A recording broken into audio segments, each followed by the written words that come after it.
Hello and welcome everybody to day one of the EGL Summer Showdown, the final Tier 2 tournament as these teams compete on their way to Proving Grounds. I'll be your play-by-play for the day. You can call me Kangas, and I'm joined by the one and only Joshi. Joshi, how you doing today? I'm doing great. I can't wait to get this ship underway. We've been waiting for this for a long time, but we're getting close to the end of the Proving Ground circuit, and I'm just glad to be here. We are on our way, Joshi. We've already gotten 2 teams qualified. They'll be sailing away towards the scouting ground or proving grounds rather, but we do have 2 more slots to give away. So let's catch everybody up on the teams that have already qualified. If you're watching Challengers Uprising, that means that you saw Wildcard Red qualify through there, and they did win Risen as well, but Cloud9 Amateur were able to qualify through Risen. So we got our 2 teams already competing in this tournament qualified. Right now they're just going to be competing for the extra competition, the extra warm-up going into the event, and also that prize pool is pretty nice here. But let's take a look at the rest of this event. Joshi, walk me through what we're going to be going through here. Yeah, as we have an opportunity to look at how the format's going to be looking, if you've been paying attention to the rest of the Proving Ground circuit thus far, this should seem pretty familiar. You got 16 teams divided into 4 groups of 4, and each of those groups will be playing a round-robin best-of-3, with the top 2 teams from each group making it through to the single-elimination playoff bracket, where you will have an opportunity to play for not only your share of $10,000, but also both teams making it to the finals will be automatically qualifying for Proving Grounds at the end of the split. Exactly. That saves you a lot of time, too, because the next top 12 teams, based on points, will qualify for the qualifiers going into Proving Grounds. But if you can win here, if you can get top 2, then you're able to get in right away. So that's what teams are competing for right now. Let's take a look at the groups that will be competing throughout the month here. Group A, first of all, Wildcard Red, EGP, Conviction, and AoE Vice. That's a big one that we're looking at here, but all the groups are exciting. Do you have a group of death, Joshi, when you're looking at this one? Because I know that you have some different opinions than a lot of others in the community right now. I know a lot of people have been looking at Group C as this kind of group of death, with Glaive Esports being one of these teams that has kind of come up out of nowhere in a lot of ways, that is really starting to make a bit more moves. We already have Maryville, AoE, and 100 Thieves next in the group, but my personal group of death is actually going to be Group D, with Zeus, AoE, Random, Supernova, and Dignitas Mirage. This looks like one that can be very topsy-turvy with Zeus. You know, they've been looking good throughout the tournament thus far, but they got some steep competition they're going to be going up against. Well, let's go through them all individually then. Taking a look first at Group A here again. So this is the one that we kind of all agree is the Group of Life, just based on Wildcard Red being clear favorites. They've already won 2 of the Tier 2 tournaments. Evil Genius Prodigies are the expected Tier 2 team coming out of here. And then we don't know a lot about Conviction or AoE Vice, but that doesn't mean that they don't have a shot. It just means that they got steep competition because we already have proven factors in Wildcard Red and EGP. We got to look at the rest of the groups, too, as we move on to Group B a little bit. We're going to have an opportunity to see some of the other teams that they will be competing with Cloud9 Amateur, Resolve, OQ, and TSM Amateur coming through here. And there's a lot of play to go on. Cloud9 Amateur just coming off their 2nd place finish in Risen. Resolve been one of these teams that has been perennially strong for quite a while. And OQ and TSM still looking to find their way up towards the top of the standing, get themselves qualifying points in order to get to the Proving Grounds qualifier in a couple of weeks, but they also are going to have a bit of a tough time against the top 2 teams. And now taking a look at Group C. A lot of people consider this one the group of death, and it's no surprise why. Maryville University on a heater right now, performing incredibly well at the collegiate level, being the first seed coming in here based on the seeding tournament. And then we got AoE Prime, AoE Esports, the main team, with 100 Thieves next, and Glaive Esports Prime as well, rounding that one out. It's going to be tough competition in this group. And of course, our last group of this tournament is going to be Group D, Zeus, AoE Randoms, Supernova, and Dignitas Mirage. We're going to be talking a lot more about these teams throughout the course of the day, but we got a lot of storied teams at this point. Zeus has been around for, just this past year and have made big names for themselves. AoE Randoms upsetting their sister team, and then Supernova and Dignitas Mirage. I mean, we could not talk more about these teams with how long both these guys have been operating in the amateur scene and, of course, the professional scene. It's a good thing that we don't only have to talk about them. We also get to watch them, Joshi, because that is, of course, all the teams that will be competing throughout the tournament here. That is the fun part, exactly. But we know the teams competing now. Let's take a look at who we expect as favorites in each of the groups. The obvious ones, Wildcard Red and Cloud9 Amateur. They've already qualified for Proving Grounds, so, I mean, those are kind of the less fun ones, less exciting. Let's get those out of the way. But who else is coming to mind for you as favorites right now? Well, it feels hard to vote against the first seeds that we have in every group, right? We've talked a lot about Maryville over the past couple of seasons. They've been a very strong force in the collegiate scene for a long time, and recently they're coming off their victory up against Winthrop, who knocked them down during the collegiate championships, but at the Maryville LAN, they were able to pick it up right on back. So they're coming off of a very strong showing at the most recent LAN event, and as Spirex has been joining the roster, he's been looking very good, and this is kind of the team that a lot of people were expecting to be the team to beat early on. With Chippy's coming in from Australia looking very strong, and it feels like they finally figured out how to integrate him into the rest of the roster. The big collegiate representative perennially is Maryville here at the amateur level, and yeah, they're showing up. They're still looking like a strong team. And outside of that, we were also talking about Zoos. Again, really the most impressive team that still doesn't have org backing yet. Yeah, they've been looking very good. They still have the same toilet paper cat. Shout out to Doc as one of the graphic designers who is still upset. I know that it is going to be their logo at this point, but there's a lot of talented players here. Alorm, Griffin, Tuesday, Raheen, and Rhino. A lot of people look at this as some of the stronger players in all of their positions, and they've kind of been on the cusp a lot of the time of making it really far in these tournaments, but I think that they really are going to have what it takes, and they are my number one right now in Group D. But they will, again, they have challengers in this group. They're the number one, but it's not by as large of a margin as some of the other one seeds.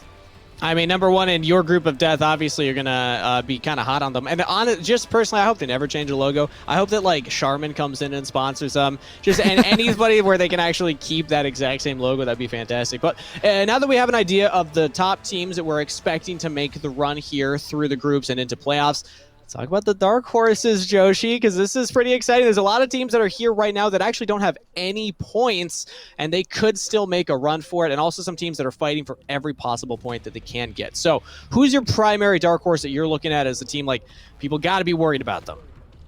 I think the obvious answer is a team that is just coming in right now. You said they have no points. AoE Vice coming through in Group A. I mean, it's going to be tough for them to take down Wildcard Red and Evil Genius's Prodigies, who both did fantastic a while ago over in Group A. And they also have to go against Conviction, who's been playing in the Unified Premier League for a while. They've had a number of seasons or a number of opportunities to build up the synergy that they've been working on, but AoE Vice with Concept of X and Kitsuo coming through as some of the large names alongside Arguments, King Amazing, and Just, they have enough like residual star power of players that we know have had strong seasons before that they might be able to take a couple of games off of some of our stronger teams. Outside chance, Dark Horse. Choosing your dark horse in the group of life, though, I think that's cheating, because I think that gives them the highest chance of making it. So is it really a dark horse? I don't know. When I'm looking at this, I mean, I'm also not picking the hardest group here either. I'm looking at TSM Amateur, and I know there's going to be a lot of people in Twitch like, of course he's talking about TSM. But when I look, we were just talking about collegiate finals not too long ago. Doxa, big performer in that finals, and he's coming in here for TSM Amateur. And, I mean, you look at the competition, Cloud9 Amateur, we're expecting to take first seed. Resolve's their biggest competition, and Resolve is a hell of a competition, do not get me wrong, but when I think about a classic Dark Horse story, they have to play good competition to take that spot. So I think if they were able to upset Resolve on their way out of this group, that would be a great storyline for TSM Amateur. So as I'm looking at, I'm not entirely convinced that it's going to happen, but you know what? We'll see. It's a Dark Horse for a reason. There's a team that could actually do it right in TSM because Gorka played with these guys just in spring. He's got a pretty good insight into what they've been trying to do, how they like to play, what kind of comms there are, and who's going to be the easiest one to do mental damage to. So just like having the familiarity with the other players will give you a lot of insight into what they want to do and how they want to play around it. So Again, dark horse, we're not saying that they're a favorite, but it is an opportunity that these might be the teams that can have a surprisingly good series of games up against some of the top teams. This can be a lot of good games, Joshi. Like, I can't wait to get going here, because every single group, there's some kind of rivalry, some kind of close match that we'll have. So on that note, let's move into that. What do you think is going to be the match to watch here? If you're looking across the groups, you have to pick one that you're the most excited for. It's kind of tough to choose, but what you got? I mean, my big one, I've talked about them a couple of times. We're going to talk about them again, and I'm sure you're going to hear me talk about them more in the next couple of days. Zoos versus AoE Randoms over in Group D. We've already looked at Zoos. They have a lot of people that have had an opportunity to show what they've got. They did quite well in spring, but AoE Randoms, to a lot of people's surprise, except for Incon, were saying that this team was not necessarily going to be doing all that well. We know Chim played for University of Western Ontario. Shorthop and Leo have been around for a little while, as has Pawkus, but this is not a team that we were expecting to be towards the upper half of the echelons, and even having a winning head-to-head record against their sister team, Area of Effect Esports, where they are currently 4-3 after beating them in Challengers Uprising playoffs and dropping a series to them in the Risen group stage. And I feel like AoE Randoms, if they can hang with some of these top teams, they might have an outside chance to really go up against Zeus and maybe have a chance to take first in their group. Wow, that's a big praise for AoE Randall to see if they can back it up. And even in Risen, though they lost a series, they still took a game. So pretty impressive stuff from them as a sister team. When I'm looking at this, though, I mean, again, people are probably gonna grunt, but Cloud9 Amateur versus TSM Amateur, just for the narrative, you were a CLG fan. Just for, well, yeah, but they don't have an amateur team, so it's fine. And don't look at my background at all. But, I mean, it's just like we get this in LCS all the time. It's a classic rivalry. And Cloud9, they've had developmental rosters for a long while now. They've heavily invested in these kinds of, development through Academy. They were one of the best teams, or most successful teams at actually promoting that talent growth. And then following 100 Thieves, making Cloud9 amateur. TSM, they've been doing a lot as well with the promotion of Johnson, Tactical, some studied carries, and now they got TSM amateur here as well. Just the narrative from the LCS standpoint, I think it's cool that even in amateur, we're still getting to see these orgs go against each other. With that said, we're expecting a pretty one-sided matchup just because of how strong Cloud9 amateur have looked, but I'm still excited to watch it. I mean, I've got good news for you, Kingus. We're going to get to see this matchup today. We're about to watch it, right everybody. Now? We have, just like right after a couple minutes, we got to make sure we do all the things we got to talk about beforehand, but we got TSM Amateur going up against Cloud9 Amateur as our first match here, and we're going to get started fairly soon, so let's go ahead and talk a little bit more about what we're actually expecting with these two teams. You've been a big fan of TSM so far, so why don't you start with them? I have been a fan of TSM Amateur, mostly just because of Doxa Diff. This is a conversation, we love to spam it in Twitch chat. It doesn't happen every game, but when it does, it blows up. You already mentioned that Gorka's having a very strong performance as well. When I look at this team, I'm seeing strong jungler, strong mid laner, strong AD carry on the bottom side. That's what they're going to have to play through. Play through Doxa, camp his lane, put a tent up, make sure he gets ahead, and then try and give Gorka something he can get comfortable on and scale through the game with. I think Eclipse can just hold his own top side. Don Bray, best of luck, man. Hold on. Got some work to do. Let's hold on, man. Come on, just back up Gorica. And I think that the meta still could work for them. Also, just the meta for Eclipse right now. I mean, if you were listening to Raising NA, one of the podcasts that's on the Proving Grounds podcast channel, twitch.tv/Proving Grounds podcast, you got Rafa, Smax, and Cubby, 3 members of the community, all talking about all kinds of developmental teams. And in particular, rumblings of Eclipse as a top laner. The meta that we're on right now, 11.14, could be suiting him in particular. So those Aurelia changes, I'm holding out. I think that we'll see that in this series. We'll see how effective it can be. And I know that people have had some harsh words for Don Bray, but he is still a developmental player, right? We have to pay attention to this. And when we look at Cloud9 and their opponents today, we have to remember what a lot of people were looking at in terms of Speedo in spring. Because this is a player that a lot of people were saying, I like the rest of the Cloud9 roster, but they have a bit of a liability top lane. And hey, guys, I got some good news for you.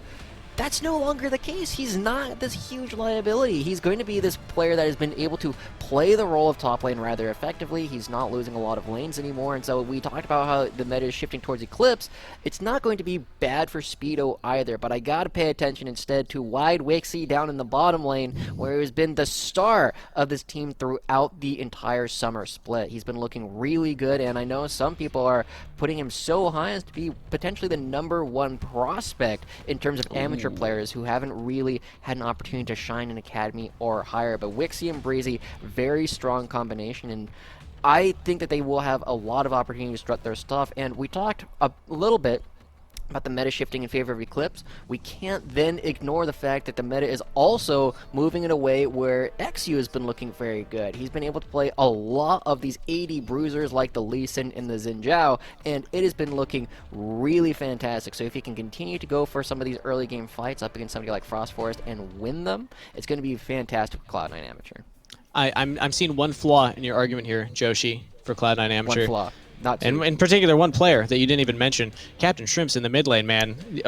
This matchup between mid laners, that's a part. I mean, obviously, we're still expecting Cloud9 Amateur to be favorites going into this, but play devil's advocate, could move past that. Rooting for TSM Amateur given their win conditions. Doxa against Captain Shrimps, I think is going to be a big skill matchup in favor of TSM Amateur. But you're right, Wixie and Breezy have been looking very strong. XU gets them ahead. He's the engine for the team, and Speedo's just been able to hold on. So. You know what? I just realized I just defended your own argument again. It's okay. It's okay. We're on a team, right? You know, even though we're watching these two different teams, we're defending them. I really want the Dark Horse to at least pick up a game. We got a best of 3 right here, but it looks like we're getting ready for draft here very shortly. So real quick, Joshi, predictions. What do you think is going to happen in this series? It's a best of 3. Is it going to be a 2-0, 2-1, and which way? Oh boy, I feel like the safe thing to do is say like a Cloud9 2-0. They looked really good in Risen, and if they can play with that momentum after taking down some tough teams and even taking Wildcard Red to 5 games, they should be able to take down a team that has unfortunately not yet made it out of groups. Fair, but they have gotten 3rd in their groups historically, so I gotta be leaning. Not last. I will still be going towards favoring Cloud9 Amateur, but I actually hadn't thought about this. I'm going to say 2-1. Let's give them one game. Let's give TSM Amateur a game. But we are ready for pick and ban, everybody. So all of our questions will be answered right here. The game to kick us off for the EGL Summer Showdown. Exciting stuff right here. Catching us up, Cloud9 Amateur banning away that Ziggs. Now keep in mind, we are on patch 11.14, and there were some recent minor Ziggs nerfs, but it's still insanely strong. Yeah, ever since you got the extra ultimate speed, where it just travels faster at medium and long ranges, you just suddenly have a lot more consistency with your ability to ult people and just actually land the 1,000 damage on a target. It allowed a lot of teams to play in ways where you didn't need a second diver in order to kill the AD carry, because, you know, you throw one person at him and then you throw a big old bomb at them, and you know, it counts as that second person a lot of the time. So it's been very strong across the board, whereas TSM taking Gwen away from Speedo and Xin Zhao off of XU. Yeah, so focus here on some of these AP melee solo laners, although Galio also flexible in the support role. But now focus on these early game junglers, Xin Zhao and also Olaf added to that list. Notable, Viego is still up if somebody wants to go for that one. And again, on this live patch, I think he's still pretty strong. He wasn't touched since patch 11.13, where they tried to push him into the jungle, but it would all come down to champ pool and what Cloud9 Amateur is comfortable playing. So TSM, what you got here for the final ban? Okay. It's not going to be the Viego, but it is the Lee Sin. All right, it's kind of the third thing that we're kind of looking at from XU, right? The Diana coming through. We already identified these 2 champions were very good for him right now, and Diana doesn't do physical damage, but is going to be very strong in the jungle, and it does mean that Cloud9 Amateur aren't putting as much stock into Viego. I'm surprised they're giving this over to TSM. Yeah, they do still think that Diana just provides more for their team right now. It is still just an incredibly strong engage tool. Like, when you think about what it's been able to do in the professional scene as well. But also, you look at the past game histories, we don't see a lot of Diana coming in from Cloud9 Amateur. So maybe it's something new that they're pulling out, but TSM, regardless, will go for the Viego. They'll go for the Thresh. Now, the Thresh does pair very well with a lot of AD carries currently. Let's see if Cloud9 Amateur wants to take any of those away from them. It's kind of hard to take away an AD carry away from Thresh because there are just so many options that you can play alongside this champion. With the Varus, we've been seeing come out quite a bit, very lane dominant because of the propensity of people to play the lethality style and really just push people around. A lot of times when you see this Varus, you've been seeing it paired with a bunch of melee champions in the front, and Varus is kind of like the cherry on top in terms of a lot of these team fights, but it does present a lot of risk up against something like the Viego when you have all these melee champions because it's easy opportunities for him to reset. True, true. And also the fact that Wixie, looking at all of Risen, all of Challengers Uprising, hasn't actually picked up this champ yet. So this will be a new look here for Cloud9 Amateur. But they're paying it with the Leon, a lot of lockdown, a lot of lane presence, priority. And that means that TSM Amateur, if I'm them, I would have locked my AD carry right now. It's something that pairs well with that Thresh. We've seen Aphelios be high priority, even things like the Jinx, but they're hovering much more aggressive choices right now. Okay, they do go for the Aphelios. Yeah, this is something that we we all remember when this champion was played every single game by everyone because it was just so strong. It has been receiving a little bit of tweaks recently, so it is supposed to be a little bit more flat power curve depending on what guns you have at any given time, and we'll see if Gorka is going to be able to pilot that to the same kind of effectiveness as we saw previously.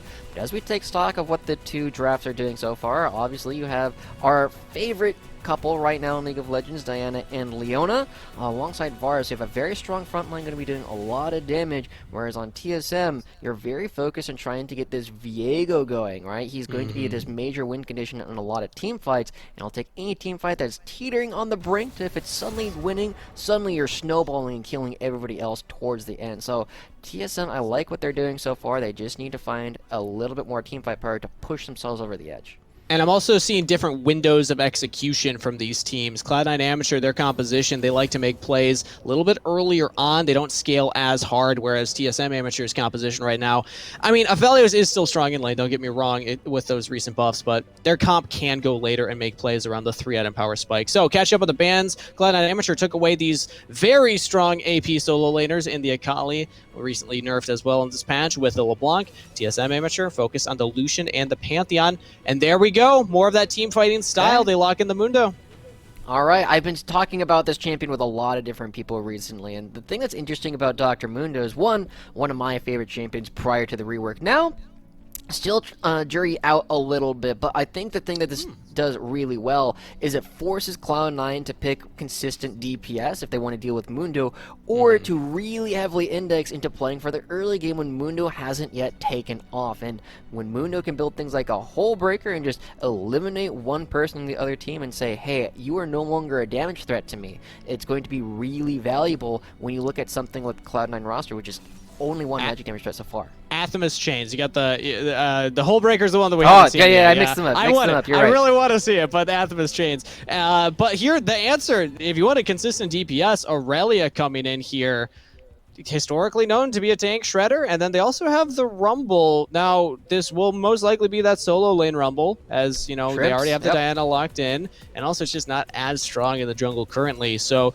that means where do they want to put their lane assignments? They'll come down to a TSM Academy draft here, and they need some AP damage. They will go for the Sylas, Rumble ult, Diana ult, Leona ult, even the Varus. Big targets for Doxa. Dox is going to be very happy about that, but I really like this pivot into the Rumble in the mid lane, not necessarily because I think it is the best thing that they could have possibly played here, but it does really push Mundo around a little bit, right? We were talking about how with the Anathema's change, not Hole Breaker, you were able to just like use it on one person and say, hey, you can't do damage to me anymore, and therefore I can index entirely into armor up against the Irelia and the Varus. But now, because they have another magic damage source, he's not as effectively able to do that. He does have to be a little bit more damage agnostic, and interestingly enough, something we hadn't really touched about, Mundo got some changes on this patch, so he's now able to more effectively jungle. He gets more healing off of his Qs against monsters, and his E automatically knocks people back, kind of like Sion's E up against all these monsters, and that will allow him to clear a little bit more effectively. Wow, I like that. I like that adaptation coming in there from TSM Amateur. Also important to note that we have seen Cloud9 Amateur play the Rumble mid lane twice. Once in Risen during the group, and then also first game of their playoff run there too. So they seem comfortable on it, but we'll see who's able to win it. Is it the early game more focused? mixed damage profile over on Cloud9 Amateur, or TSM Amateur with that late game team fight scaling option for themselves. We're going to send it to a short break before we get loaded into the game and bring you all the action on Summoner's Rift right after this.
And hello, we are back, everybody, for game number 1. Kicking us off for this event here. Cannot wait to get into this for the EGL Summer Showdown. We got Cloud9 Amateur on the blue side taking on TSM Amateur on the red. Number 1 seed versus number 4 seed in this Group B.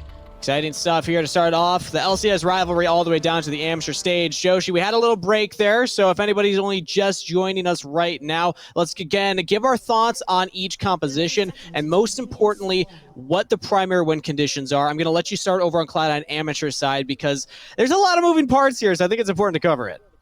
There is, right? We got a number of different focuses that this team has already picked up for themselves, right? You have a bunch of melee champions in the Irelia, the Diana, the Leona, and, you know, technically the Rumble, though he kind of plays a bit more at a mid-range, right? And so they're really going to have to focus on making sure that they can actually target their damage very effectively. You have multiple divers that can go on to somebody like Gorka or Doxa or even Frost Forest, and if you can blow up any of these champions early on, suddenly you should be able to brawl out the rest of the fight rather effectively. However, if any of those steps go incorrect during any of these fights, you have to remember that Eclipse on this Viego starts resetting, gets a lot of health back, and suddenly becomes a huge problem for Cloud9 Amateur. The nice thing is they have a lot of lockdown. Diana, Leona, even Aurelia, and then that Rumble ult on top. So Eclipse is going to have to wait out some of those cooldowns first. But now let's talk about TSM Amateur as XU is started on the bottom side. We'll be passing up, but Frost Force actually doesn't even get a leash. So what do we think this is going to mean for TSM Amateur and their focus here? Well, I mean, I don't think it should matter too much, right? There's a lot of sustain coming through for the Mundo early on between the Q changes and just the fact that he's got the fleet foot. We're seeing a bit of a skirmish right off the bat, but you have to look at the TSM roster and say, hey, if we start getting towards the 25, 30-minute mark, Cloud9 haven't built a lead, you have a lot of scaling to fall back on. Gorka on the Ophelia is going to be very strong later on. Mundo becomes very difficult to kill, and of course, Viego eventually, he just auto-attacks and sustain tanks everybody to death. We see another fight. Well, outside, they're trading aggressively. Don Bray and Breezy filling each other out here, but it is Breezy getting the better of it. However, level 2 hit by Gorka and Don Bray, so they can assert themselves a little bit further forward. And also, Wixie's behind a little bit on CS. That's down about a wave and a half right there. He'll try and catch it under turret. Yeah, I mean, you're the support player, right? You know that it can be kind of difficult for Leona to do anything at level 1 in this matchup as long as Donbray has the play. Anytime you try and throw out the Zenith blade and Donbray is, you know, on top of his game, he just plays you out of it, and suddenly you don't have any follow-up, and you don't even do the damage. Whoa! Captain Shrimp's flashing forward with Ignite aggressively. And Doxa, realizing it, flashes back, respecting the damage that the Rumble can put out. Wow, I did not expect something like that this early, but clearly Captain Shrimp knows this matchup. I mean, you say that, but he didn't get the kill, right? Like, but if Doxa doesn't flash, I think that would have been a kill.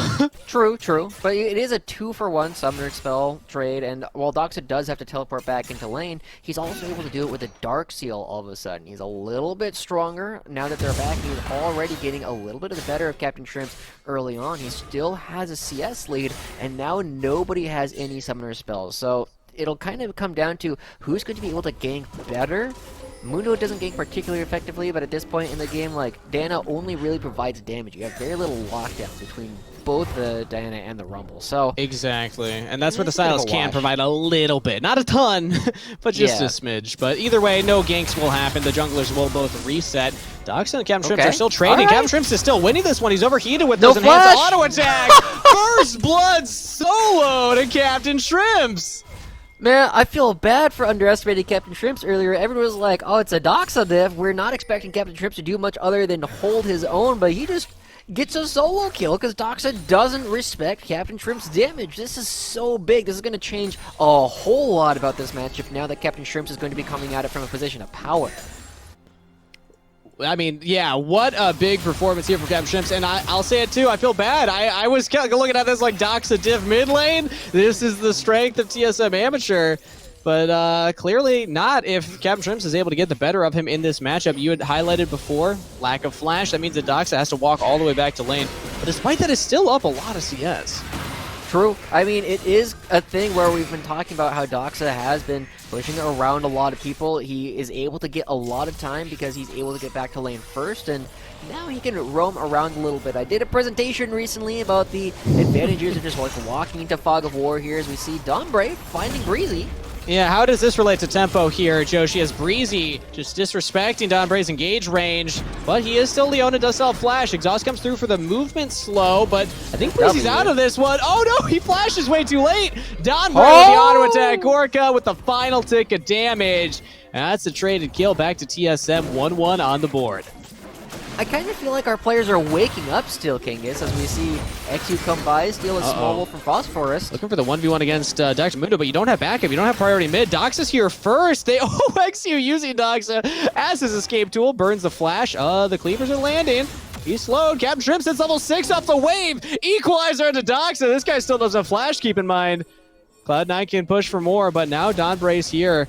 Captain Shrimp's got to be careful. I know you want this. I know you're confident. Oh, just barely dodges out on that death sentence. Breezy's here now. Doesn't have the flash, but does have the ignite. And Lantern over the wall. Don Bray gets Frost Forest to safety, but Cloud9 Amateur, they are asserting themselves aggressively in TSM's jungle. I was really impressed that Captain Shrimps was like, hold on, I need one minion. Let me go pick that up, and then I'll have my ultimate, and we can look to try and turn the fight. And so things are hinging on really narrow margins right now. You see how far back Doxa has to play. Captain Shrimps, I mean, you got a Mundo around the corner. Oh, you got to be careful. Mundo flashes forward. Captain Shrimp still trades! He still has the damage to take that kill. Ridiculous.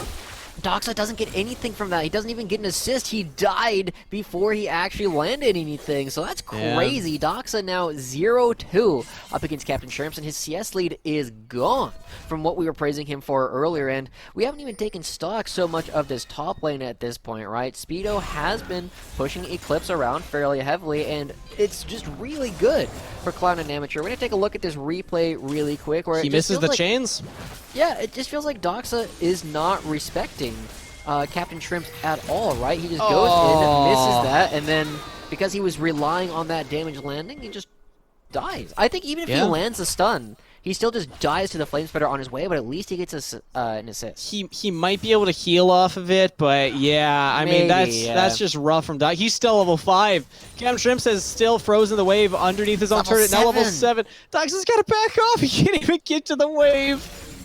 This happens in top lane all the time, right? Where you just are able to push people away because the lane is so long and you just get chased down, as we see Breezy. Another death sentence plus the Gravitum. Gorka locking him down, but with Wixie there, they'll back off. Yeah, should be alright. I mean, it still kind of feels to me like some of our players are waking up, right? Doxa, making some uncharacteristic mistakes in the mid lane is kind of putting his team in an awkward spot. And also Breezy just, we've been criticizing Don Bray for a while, but he's still like a competent player. He's still a challenger player and has a lot of mechanics he can fall back on. You do have to pay attention to the fact that he does still know how to play this game. You can't just sit around and walk and assume that he's going to make simple mistakes all the time, because he got that first kill. He's able to rotate and make sure that Frost Forest didn't die in the previous skirmish. So, this game is still relatively close, and I think whoever cleans up their play faster should be in a better position. It's going to come down to who can help out their mid laner, either recover from TSM side or just continue to push that lead from Cloud9 Amateur side. TSM Amateur, despite the fact that mid lane's pretty even, they have prio top side, so they do start up this Rift Herald, playing around the top half of the map, and Speedo, it looks like he's not quite sure if he wants to go for this. Even Frost Force doesn't want to fully commit, and that was on Vision, so Cloud9 Amateur know it was happening. Speedo's over the wall, and his jungler's behind him, but does TSM Amateur think they have a window here? They do not. They will back off. Feels like a lot of time being wasted from Frost Forest, right? He's got 3 camps in the bottom side of the map that he can be trying to go for, and I don't really think he wins a lot of these fights up against XU, especially if Captain Shrimps rotates faster. The one thing that they had in their advantage, right, was Speedo was opting to freeze the wave a little bit and wasn't able to move, but now as he pushes it back, the counterpunch might come. Yeah, they can look for the gank if they want it. Meanwhile, Captain Shrimps 1v1 Doxa yet again. And without any lockdown, Frost Force actually will back away. Eclipse needs to catch that top wave, otherwise you're just falling even further behind the Aurelia. This opens up a window for Cloud9 Amateur to now start up the Rift Herald. Frost Force canceling his back. Let's see how fast Eclipse can push this out. They might look to contest. Yeah, pop quiz, King, is how long does it take to get to the Baron Pit from a recall? From a recall, you had this in your stream last night. I did. Was it 25 seconds? It does take 25 seconds. Frostforce never actually goes for the recall, so it doesn't end up coming to fruition, but instead, this is the third recall that he has channeled and hasn't finished. So remember, a recall itself takes 8 seconds to finish. That's probably like 15, 20 seconds where Frostforce actually just hasn't done anything. The bottom camps are all still up, and they lose the Rift Herald for nothing, so it feels like TSM are a little bit unsure on how they want to be playing things. They're second-guessing themselves quite a bit, and it does mean that we have a small advantage coming out for Cloud9 Amateur, who are a bit more decisive. Just want it to be known, I'm sorry, Mom. I'm sure that you would have much rather me be able to memorize quick facts about science and mathematics and anything that's useful in school, but no, I only remember Joshi's stream knowledge about League of Legends. That's what my brain wants to remember. But you're right, TSM did waste a lot of time there, but now they're trying to catch up on the map here as Frostforce's path towards the bottom side. Don Bray, good to see him getting out of lane again here as the Thresh warding up a little bit. Spotting out if XU's coming down, and also importantly if Captain Shrimps is, because so far Captain Shrimps has been just staying in lane, but that is a Rumble. Rumble equalizer ganks are very real, and you have to track if he's leaving lane so you know to stay safe and stay further back. And Cloud9 Amateur, they do currently have a lot of vision priority themselves around the bottom side of the river too. Have a lot of information to play with, and that'll give them better opportunities to try and find these aggressive plays. They are trying to deny a lot of vision and get a lot of this early wards down, and I really like this. These are the wards that will allow you to get the wards that you need to go for the dragon in about a minute and a half. They're making sure they have the information so they have a good idea in where trouble. TSM's trying to clear Doxa things. does not see Breezy. He's locked down. Zenith played all the CC. He flashes away, but not going to save him. Breezy picks up that kill. That's going to be good. That's going to secure them all the vision that we were already looking at before, and now XU can even drop the Rift Herald. Not going to get the first turret here probably, but they are going to be getting at least 3 plates off of this play. So that's, the kill, the assist, and then 3 plates going over. That's effectively 3 kills back to back. They get the full turret. That's huge. This death is more than anything I could have expected off of that one play. So Cloud9 Amateur off to a big lead, and they can recall if they want and still be in time for this dragon. I mean, I'm going to say it. It wasn't just that one kill, Joe. She was the 2 before it. Doxa is 0-3 right now. We're talking about players being a little tired. I think Doxa might have missed his alarm. I'm not sure exactly what's going on right now, but not what we expected in this mid lane matchup. They had just spent all this time losing vision bot side. Yeah. You know there's a Leona not in lane, and he just walks right there. Yeah, the vision differential is huge. We've talked about this quite a bit. Just understanding that you know where people are not means that you can play around where they probably are. And this is a situation where Cloud9 Amateur, because they controlled all of the vision in the river, are able to rotate Leona up. And now, just as we said, they've gotten the recalls through. The only mythic that has already been built so far on the side of Cloud9 Amateur is going to be XU with the Hextech Rocket Belt. And it is going to be matched by the Sunfire and the Shield Bow coming out from Gorka. And now as Wixie picks up his Dustblade, we even it 2-2. But I feel like Cloud9 Amateur should be feeling pretty good about going for a fight right now because of how far behind Doxa is and how effective Rumble is. And yeah, that's the thing, the compositions. I talked in the pick and ban about the windows, effective windows that a comp can really come online. Cloud9, they're ready. They got Diana, Rumble, Varus. These are all champions that can fight very effectively at this stage. Gorka, yeah, you got 1 item, but that's not that much. Yeah, Frostforce is 1 item, but he's still not quite this hyper tank right now. And the big thing is just how far behind Doxa is. TSM Amateur, I don't think that they can actually contest. I think that they're going to have to give over this dragon. Let's see if Cloud9 Amateur want to go for it.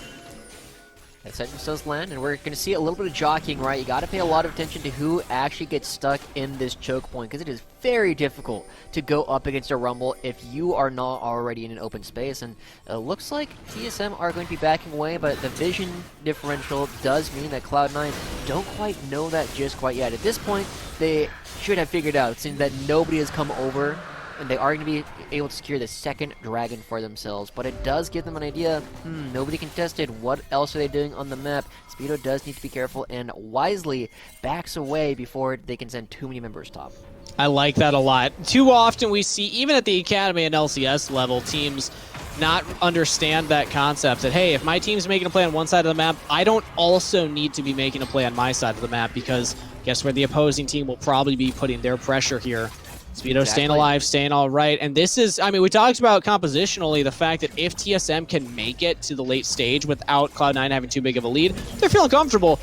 I don't know how comfortable they are right now, though, because Cloud9 Amateur do have a pretty sizable lead with already 2 dragons and that mid turret cracked. They have so much control, so much access to the jungle just from that mid lane alone. Yeah, I think it'll be really telling to see how Cloud9 Amateur are going to be playing the next couple of minutes. We've already identified that they are on a big power spike across the board. Every single one of their champions has their items starting to come online. They have gold leads to play with. They have priority in the mid lane with the turret already down, so they have a lot more time to play with. They can choose where they want to spend this time a bit more effectively. And whether they want to fight, they want to wait for this Rift Herald, they can do a lot of different things. Gorka walking up. TSM, they're actually taking a fight. Teleport comes in as well, but look at the combo from Cloud9 Amateur, the Moonfall plus Leona, but TSM have the clapback. Breezy's out. Gorka's still alive, gets through the Rumble ultimate. What can Speedo do here? The Aurelia popping off right now. Picks up 1 in trade. Speedo, can he keep going? Captain Shrimp's flashing forward aggressively again, but into TSM Amateur's waiting arms. They'll take him down. Eclipse gets a reset. Speedo in under turret, jumping around, getting the passive stacks. Massive damage, but will go down to the burn from Gorka's red buff that he picked up in that fight. TSM Amateur, very low health bars. Wixie, pretty much full health bar right now. Cloud9 Amateur, they do lose the extended trade, but it doesn't really feel like they're losing. TSM Amateur, they're feeling real lucky about that one.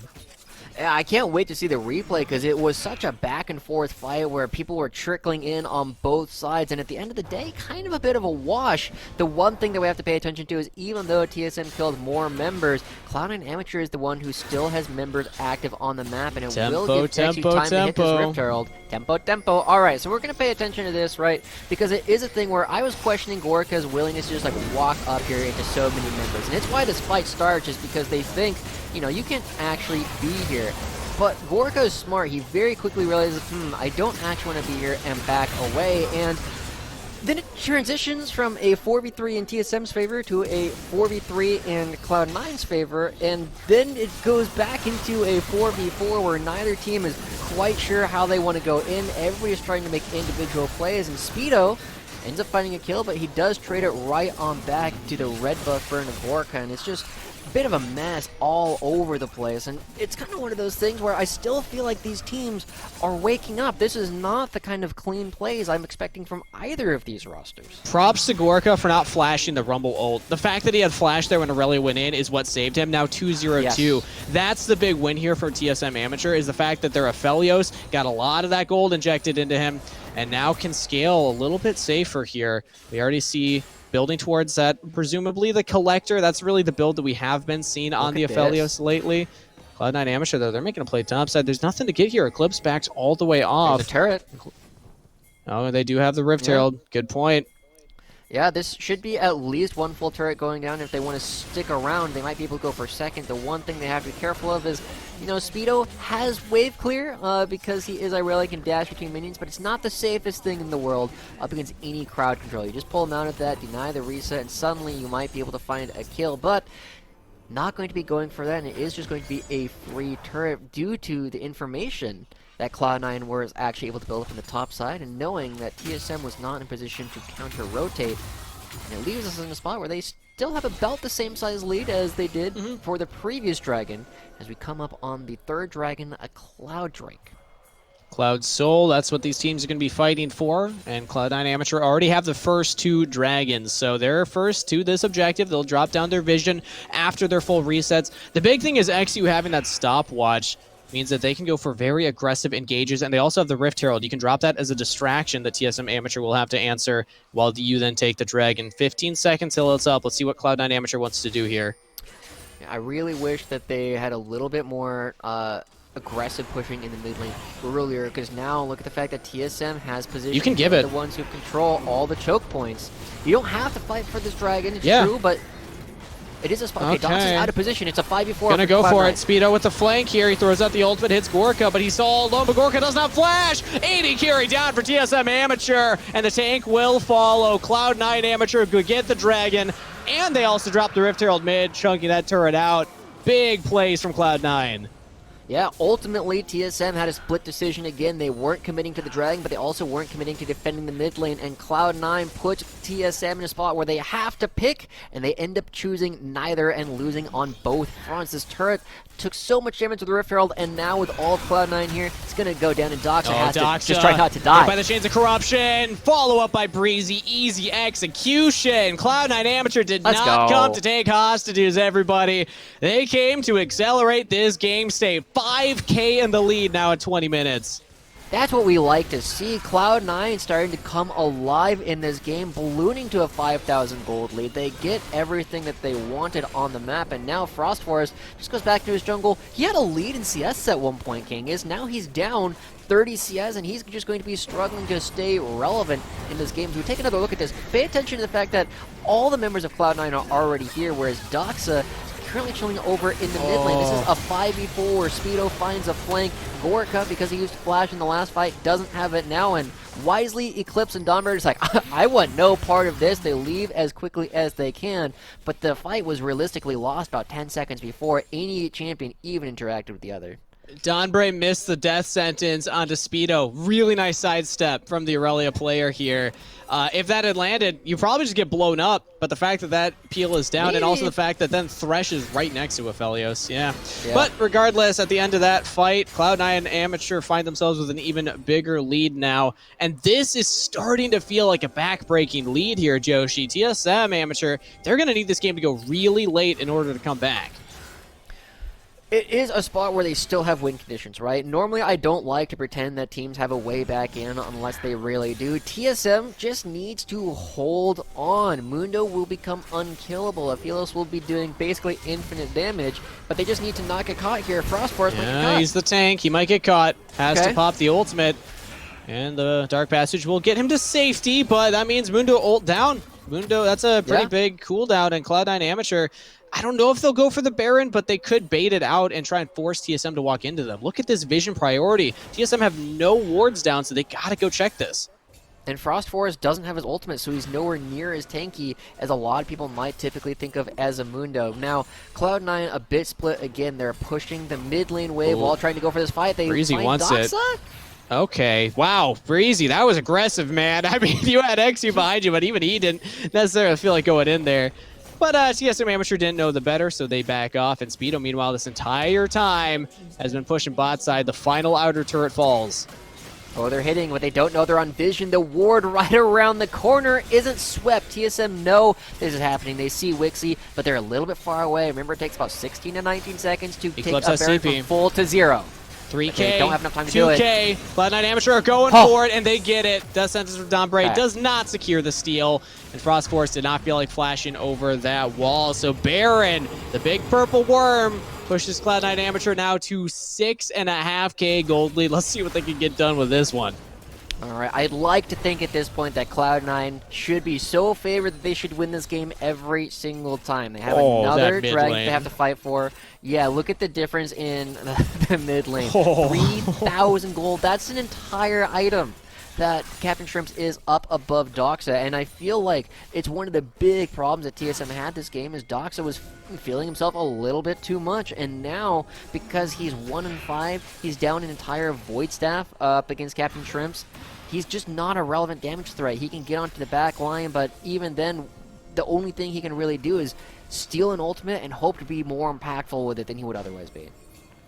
Cloud9 Amateur asserting such a high level of performance right now. They were favored in this match. Keep that in mind.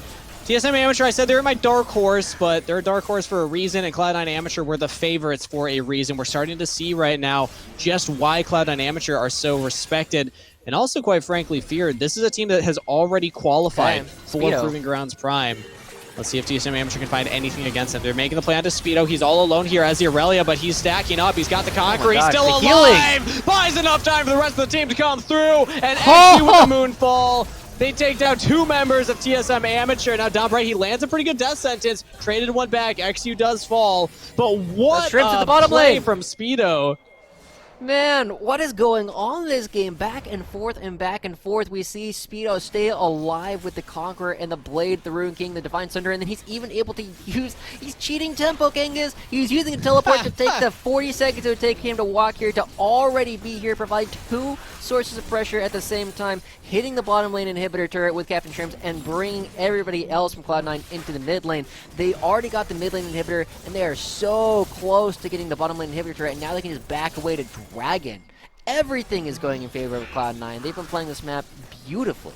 Broken middle inhibitor, bottom inhibitor turret about to fall, and Cloud9 Amateur say, well, we also have Dragon Soul on the table, so I guess we'll take this. 25 minutes on the clock right now. TSM Amateur have had no answers. At first it was Gorka. It really still is just Gorka. Yep. He didn't go for the collector build, important to note. He's got the more traditional AD carry style build. But like this, if you can't kill Speedo in this moment, you're not gonna answer him in the sideline.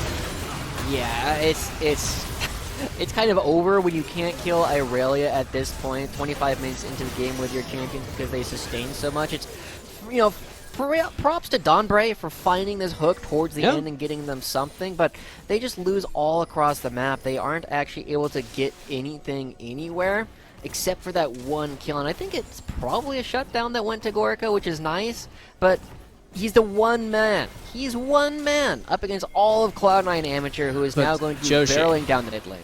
Yes. That ain't one man. That's 200 years right there. So I need you to realize the implications here. I've seen a lot of games turned around from one of Helios. But with that said, I don't expect this to be one of them. 9,000 gold is a lot to come back from. And Cloud9 Amateur looking to put the final touches right now. They don't have the Baron, but they do have a wave. They'll take the bottom inhibitor turret. Xq's just jumping forward. Pulling out these cooldowns from TSM Amateur. TSM Amateur, when are you going to go for the play? Against Peter, dodging out the death sentence. He's so fast on the execution there. Again, the buffs to Aurelia coming out big here for Cloud9 Amateur. And they'll just take the bottom inhibitor. They're not going to go for the killing blow just yet. They want this to be a clean one. Are we not going to talk about that chain interruption? No, it's good. No, okay. It's good. All right, no. well... See, the team that's doing too well, we can't criticize them because they're an up 9K. That's true, that's true. They're winning, therefore it would be dishonest to say anything bad about them ever. They are going to be getting this turret, and Frostforest just ults in to try and save it. Buddy! Oh, okay. What? Yep, nice try. What? All right, Frostforest. This is a GG go next angle right now from TSM Amateur, because Cloud9 Amateur, when they can do that to your front line, to your tank, to your ulting Mundo... Alright, is that the Utah engage? Okay, well... Super's mid, this game's gonna be over quick here, Joshi. Cloud9 Amateur, they just gotta go for the final push. They're not doing it! They're not? Okay, well, they're gonna play safe, right? Remember, they are technically still on a timer, but the timer's gotten a lot longer because of how large their gold lead is. So, you know, it's going to take TSM about another 10 minutes before I'd say that they are even close to being in a spot where they are at parity. But you have to remember, there's a Baron coming up in 50 seconds. Cloud9 doesn't even need to take it. They just need to use it to draw TSM out of their own base. And we'll see what they can do as Donbray. He doesn't have vision. Okay, they know now. Okay, but that's Speedo. Okay, Speedo, can you just turn and kill Gorka? Maybe, or he's just going to heal up off of Donbray. He's taking a lot of damage. Gorka does do it! Big shutdown to TSM Amateur. Very timely, too, right? Right before the Baron is actually going to be spawning. You got 30 seconds left, and you have a 5v4 briefly for TSM, but even with a 5v4, I'm not sure if it's going to be enough due to the insane damage output that Captain Shrimps and Xu have between the two of them. And as long as they are able to hold these chokes, it's very difficult for TSM to walk in. They can't really get any structures because of the wave clear that is here, and I think it's a nice stalling of the game, but that's probably about it.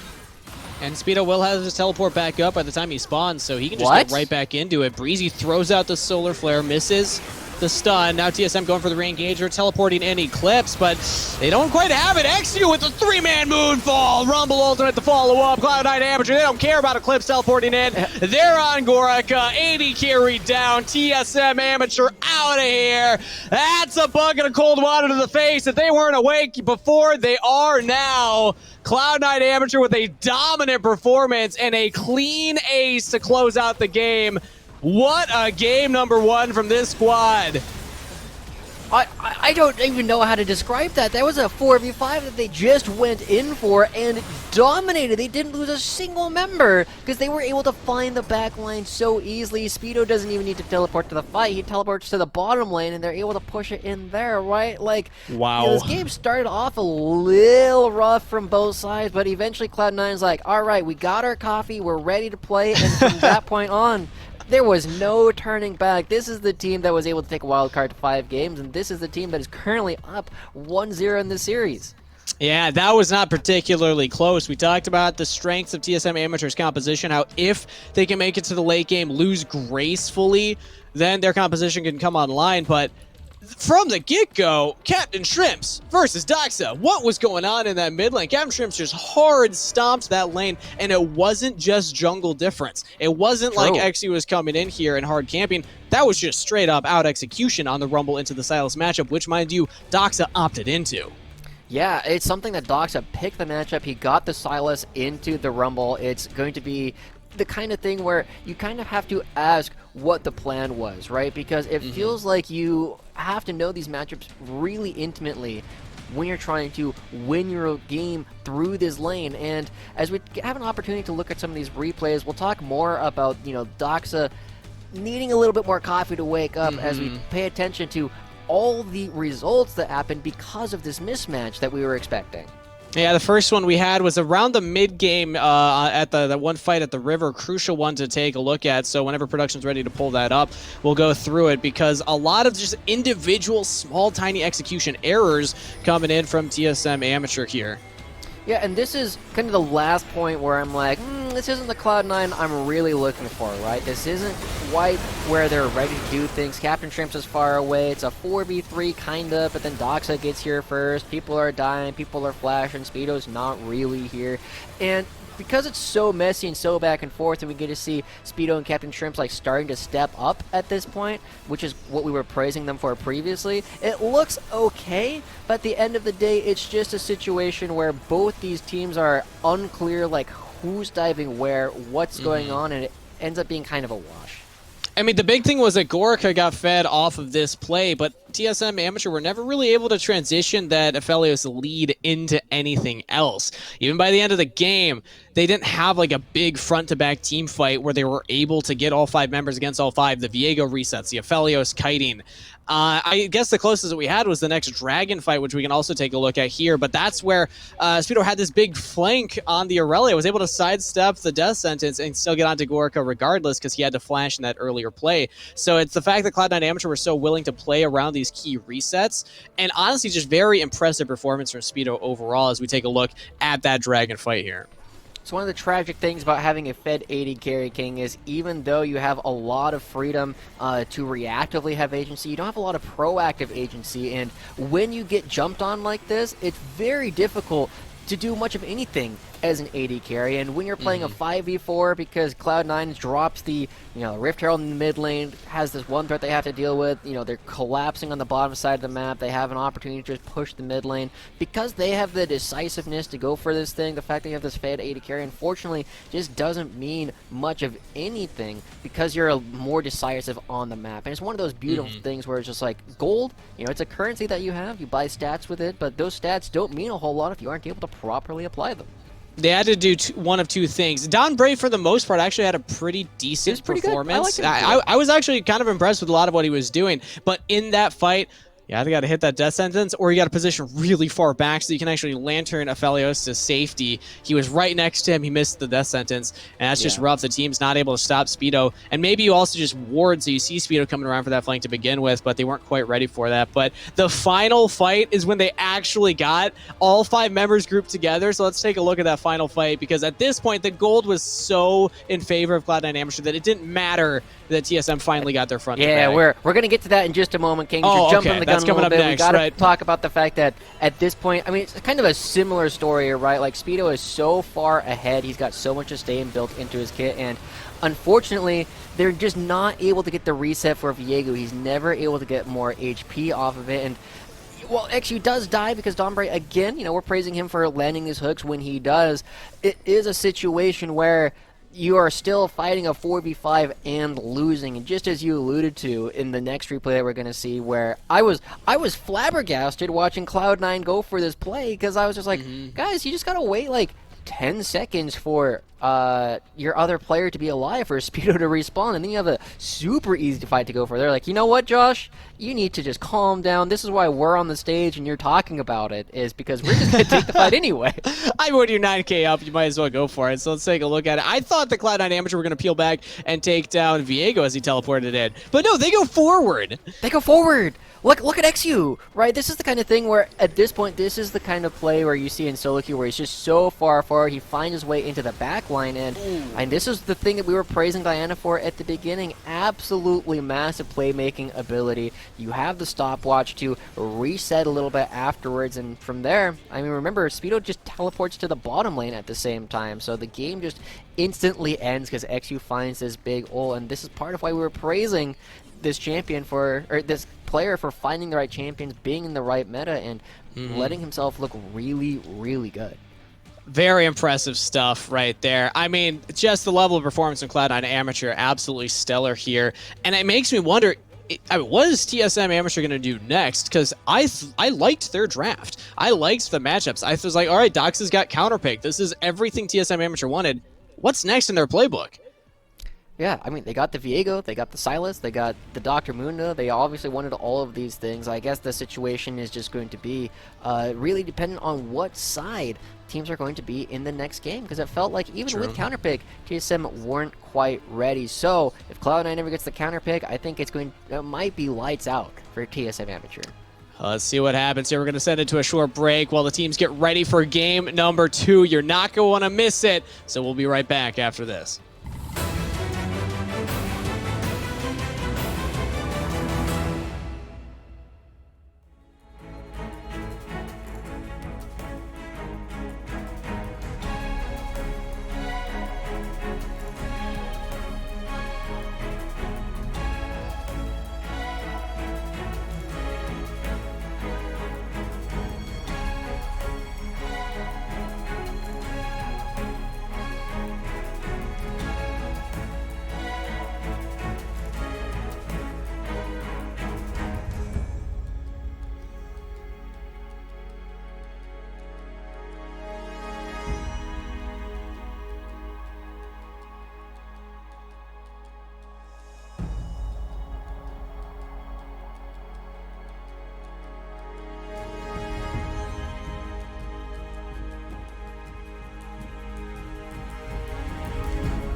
And now they're getting ready for game number 2 here because that game number 1 went heavily in Cloud9 Amateur's favor. So let's really quick talk about that and talk about changes that we expect in game number 2 here, Joshi. Pick and ban is right around the corner. So let's start on Cloud9 Amateur's side. What went well and what do you want them to keep leaning into?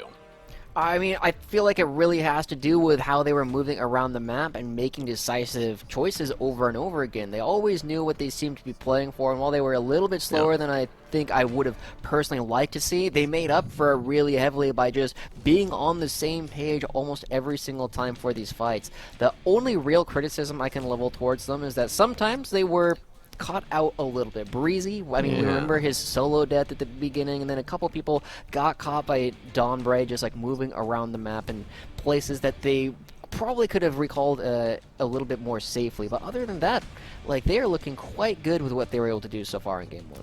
They looked incredible, and just the fact that they were able to win that mid lane matchup so heavily, and also Speedo popping off.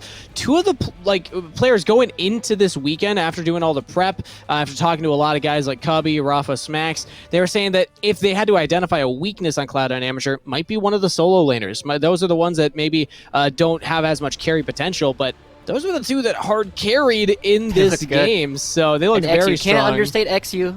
Yes, right? yes. Oh, I mean, that's always a known factor. The engine of the team we know forward. Yeah, that's one that we expected to show up. So, no praise to X2. This is just another performance from him, Joshi. We expect this from you at this point. Anything less is a disappointment. No. This guy's really good. It's like LCS. You can't get Player of the Week twice in a row because once you have it, it's like, you have it. But now let's talk about it from TSM Amateur's perspective here. They just got stopped. I'll go first on my thoughts because there's one big area that I want to identify. That Aurelia really popped off. Speedo looked incredible on it, and I went into this expecting TSM Amateur to be prioritizing that pick. It was recently buffed, and we heard rumblings that they would be a team that wants to pick it up. But they let it through, and they picked the Mundo and then had to do the Viego lane swap. Yes, top lane held out. That wasn't the issue in the early game, but the fact that they also could play that, I want them to put more focus on that kind of pick and maybe play more through the early game instead of going for the scaling. I agree. I feel like there's a little bit too much in the scaling department, right? Like, you guarantee yourself a win by about the 35-minute mark with, you know, any 2 of the 3 champions that they picked between Silas, Viego, and Aphelios and the Mundo, right? I guess 2 of 4, right? You don't need to. The Silas was like the early game pick, right? That could kind of help bridge them to that late game, but then he got hard shut out. Yeah, it's really tough at that point when you just can't get in, right? And when you don't have a front line that can support the Aphelios, then, you know, the Aphelios having a bunch of kills, like, it's nice. And if your opponents make mistakes, Aphelios can capitalize on it. But you really need to have an opportunity to make more aggressive plays. Maybe pick a little bit more aggressive crowd control, because they were looking at Silas E and Death Sentence from Donbray. That was about it that they could rely on. Gravitum, well, you gotta add that in. That is a fun one. Yeah, that is a fun one. Really cool picks off of that, but not necessarily the full team guaranteed engage button that you have with a number of other champions. So I feel like their composition was fine, but it could have been better. I wonder what would have been different if we had seen him go for, instead of the traditional hyper-scaling Aphelios build, we've seen Danny go for a much more unique build. I don't remember if it was Danny that actually kind of pioneered this one or if he credited somebody else for it, but Yo Collector second. And I'm blanking right now on what the keystone is. I believe it's Gale Force, so you can go aggressive, and you're more of like a caster than a traditional auto-attacking marksman. Your abilities will deal a ton of damage. You have a gap closer, so you can engage within your Gravitum, so there's more options for the Aphelios to work around. He went for a more defensive one with that shield bow because I think he identified there's a Diana, there's an Aurelia, like, I gotta be a little careful here, but I'm just wondering if that would have been better to play more aggressively, because then his early game gold lead would have actually meant more.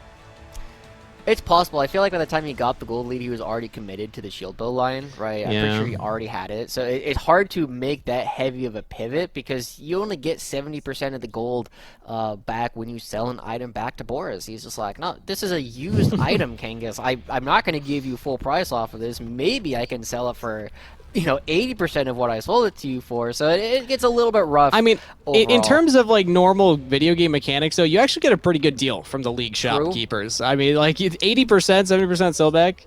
Like, you compare that to Skyrim, that's like 30%. I guess. 30%, yeah, at best. I've been playing I've been playing a game recently called The Last Spell where you get a 30% sellback ratio normally, and you have to spend money in order to get a better sellback ratio. So it ends up balancing out in the long term, and Boris is fairly generous. He's like, yeah, I get it. You guys are defending my home, the Nexus right here, so, we can figure something out in order to keep you guys in business. What are the implications? Are the shopkeepers just like war profiteers? Is that like, do they just know that these people are going to be hitting each other?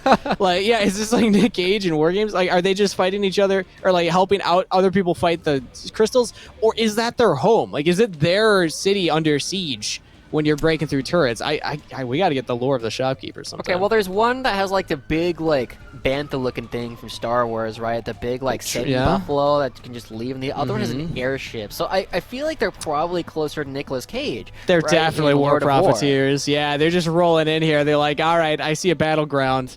Let's go check that out. Oh, I see you fighting. Those are explosions. And the funny thing is, I got a lot of swords. In every game that you load into a League of Legends, the champions can change, but those two always stay the same. So I wonder over all of League's history just how much money they've made and how much of that they've given back to the community, or if they just profited for themselves. Are we getting Tony Stark here, or are we getting just full-on Nicolas Cage? Yeah, right. Regardless, we need answers to this. We'll come back to that later on. I want to talk a little bit more about TSM's overall chances in this tournament, right, in the pre-round circuit, because they're in a very tough group, as we previously identified. But they are also currently sitting with 40 circuit points after getting 3rd in Challengers Uprising and 3rd in the Risen Champions League, and that just means that they are not guaranteed a spot in the qualifier just quite yet, though they are very close. It's very difficult for them to not get a spot. But there is a possibility that they don't lock it down. And so they are still playing for their lives. And if they can auto-qualify, that's the best of the world.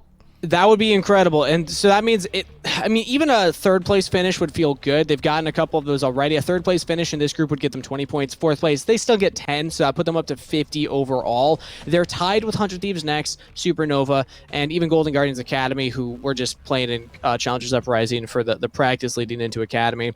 So basically, the only way that they're not going to make it is if they get low in this group, don't get a lot of points, and then some of these other teams that we haven't actually seen earn points make it out of groups and make a big push, because even minimally they're going to have 50. That means that some of these other teams are going to have to get top 4 to overtake them.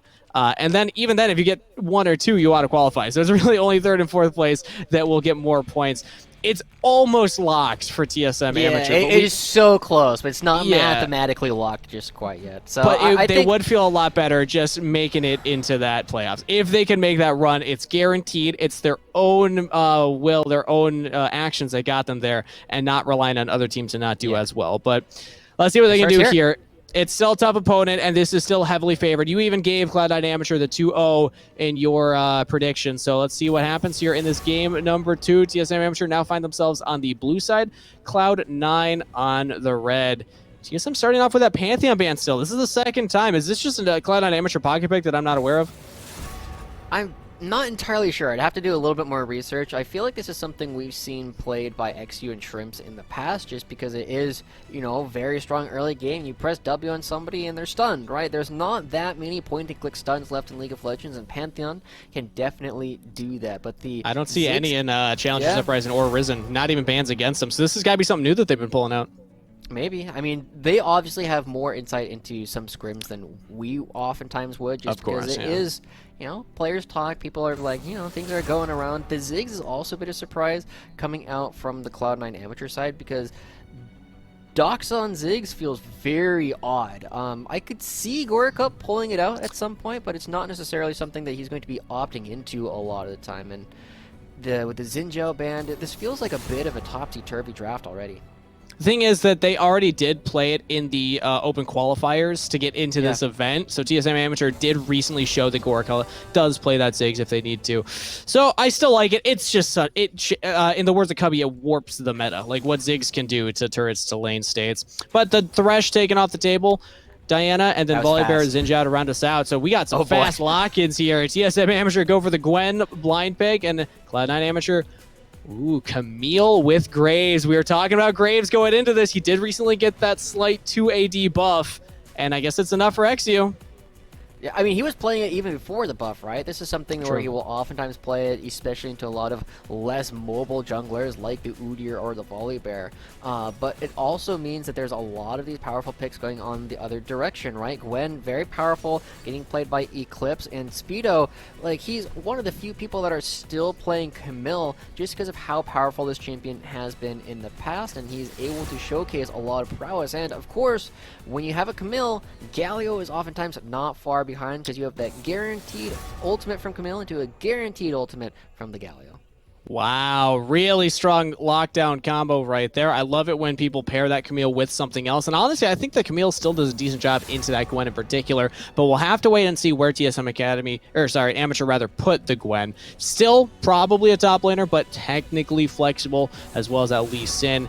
And then they go with the Ezreal lock-in here, so they're showing what their bot laner is going to be. Let's see what Cloud9 Amateur want to do with that information.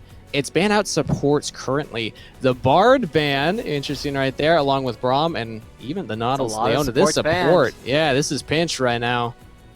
Okay. Alright, well, Varus has picked up to counter the Ezreal since we already see that, and there's kind of like an interesting, like, extended rock, paper, scissors going through here, because the Galio might be a support, right? You can still play it down there, though it's not the most exciting thing a lot of the time. But the big thing is, with so many supports already taken off the board, a lot of people are questioning, like, where do we go from here? And Doxa just says LeBlanc. That's where we go from here. Tarek!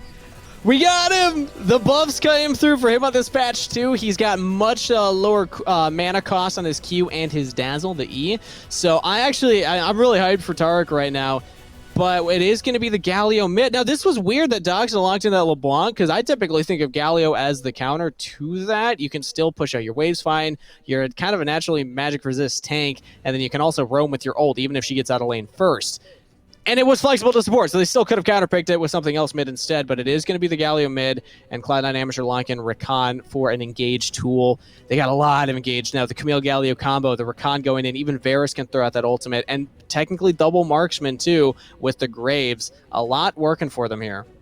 I'm a little bit worried, honestly, looking at the Cloud9 roster, just because of how they have drafted into the Gwen, right? You already have the Graves, who is a ranged champion, who likes to be in melee range, to be fair, True, so he can interact with Gwen, but Varus cannot interact with Gwen as long as she has that W active, just because she is not targetable throughout that entire time. And not only that, they have the double range champions into the Gwen, but they're also a mono damage type. It's like a mono type team battle from Pokemon, right? You only have physical damage with a Galio to follow up. This Galio has to itemize a lot of and damage, Rakan and Varus passive. I mean, come on, Joshi. There's options here. But let's see. We're going to send it over to a short break here before we load into the game. We'll finish our breakdown of these compositions then, Joshi. So if you got to grab some water, you got to do your stretches, do them right now. We'll be right back after this for game number 2.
All right, hello everybody. We are loaded back on to the Rift for game number 2. What a little ducky.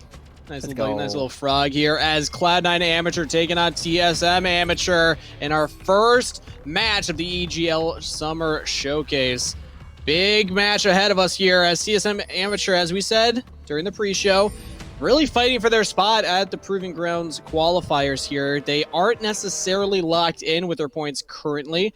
It will be dependent on how other teams do in their groups, but at least picking up a win, at least not taking last place in the group, would help out a lot here. But let's catch up after the break here. TSM Amateur currently on the blue side, and Cloud9 Amateur on the red. We got a lot of cool, unique picks for this new patch. So, Joshi, when you're looking at these team compositions and how they want to match up, what do you think is going to be the linchpin here for either one of these teams, especially in the early game? I mean, we've already looked at it a little bit. There's a mono damage type coming out from Cloud9 Amateur, and because they are so focused on getting all this physical damage through, they're going to have to blow up Eclipse rather quickly because he gets a ton of free armor from his W as well as untargetability against a lot of the champions that Cloud9 Amateur are bringing to the table. So and from really Tarek. It puts a Tarek lot W of passive gives him more armor on Speedo and Captain Shrimp to actually get some of these early kills in these team fights, just because he's gotta blow them up so that the rest of your champions can actually hit other members. And also, fun fact, Tarek Ultimate Channel just barely longer than the Galio Ultimate Channel as well. So if you're able to, if you see Galio coming in, you throw out yours, he will land, but then that person's invulnerable, so low chance of Cloud9 actually blowing them up. The more we're talking about it, the more I'm thinking TSM Amateur might actually have a chance in this one, especially with this top lane matchup currently. Eclipse getting a heavy trade against Speedo, forcing out that early pod. But we do see XU starting on the top side for Cloud9 Amateur. We see Frost Force starting on the bottom side for TSM Amateur, and they will presumably be pathing against each other, opposite directions here. So talk to me about the Graves right now, Joshi. In the current meta, what my understanding is junglers, they with the catch-up experience, it's all about ganking. It's about being active in the early game. Is this something that you expect XU to be doing on this pick? I mean, this is the kind of thing where, like, Graves has always been known as a power farmer, right? He clears very quickly, and then he brings a ton of damage to gank. So, most of the time, most of the champions that people pay attention to when they think of as good gankers have their own crowd control, but Graves, while he can gank rather effectively, he doesn't bring the crowd control of his own. He relies on other people to be doing it for him, and luckily, the rest of his map has picked plenty of it. You have the knockup from Breezy, you have the knockup from Captain Shrimps plus the taunt, and then Speedo has a very consistent stun as well. So there's a lot of ways for this Graves to transition all of his farming into these fights. And look at this. Frostfire comes up, but he's going to get spotted out. Speedo knows is here, but he already dive. Hookshot's already used. He trades onto Eclipse. If Frostfire starts tanking this, he misses both abilities. Tragic. Kind of awkward right there. Are they going to go? Wait, no, they already started taking. They don't even have a wave right now. Eclipse throws out the Ignite. Will pick up first blood, but the turret, that's 2 shots. That's traded back. Not the cleanest of dives, and it is a 1-for-1 trade. And remember how much time is being spent at this point. You know that he sees this up top lane. You know he doesn't have any buffs that he's got. He doesn't have a lot of CS. So XU knows that there's a lot of camps that Frost Forest has skipped over. Well, pay attention to this, and it just starts off, you just miss a couple of key abilities, right? And you have to try and go for the second spot. And Frost Forest, he has to use the Q in a less optimal way. He doesn't get the execute off of it in order to get a clean dive off, and it means that TSM Eclipse is going to be going down as well, and it ends up being a bit of a wash. Well, you can say that at least Eclipse casting wand on his back because of that CS advantage and doesn't burn teleport. So he'll catch the wave as it pushes into his turret. Speedo doesn't even see Frost Force here. We could see a repeat dive. Speedo used teleport and ignite. Frost Force doesn't go for it. I actually wanted him to. I feel like that's the opportunity, but Speedo, he does have a long lane, and that is still coming out with hookshot. So you can't fall too far behind as the Lee Sin, but that's the big advantage for TSM right now. Eclipse is slightly ahead and also has that TP advantage if they want to make a play somewhere else. Breezy, that's just rude.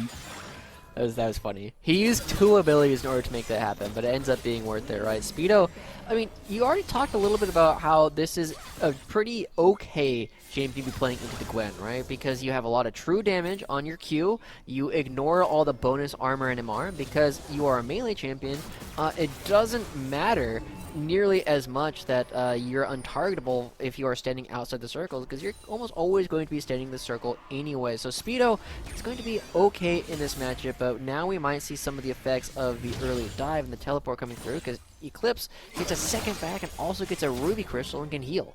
Yeah, he's going to try and chase down Speedo now, use this item advantage to try and get a kill, but XU is up here, and Eclipse does not know that.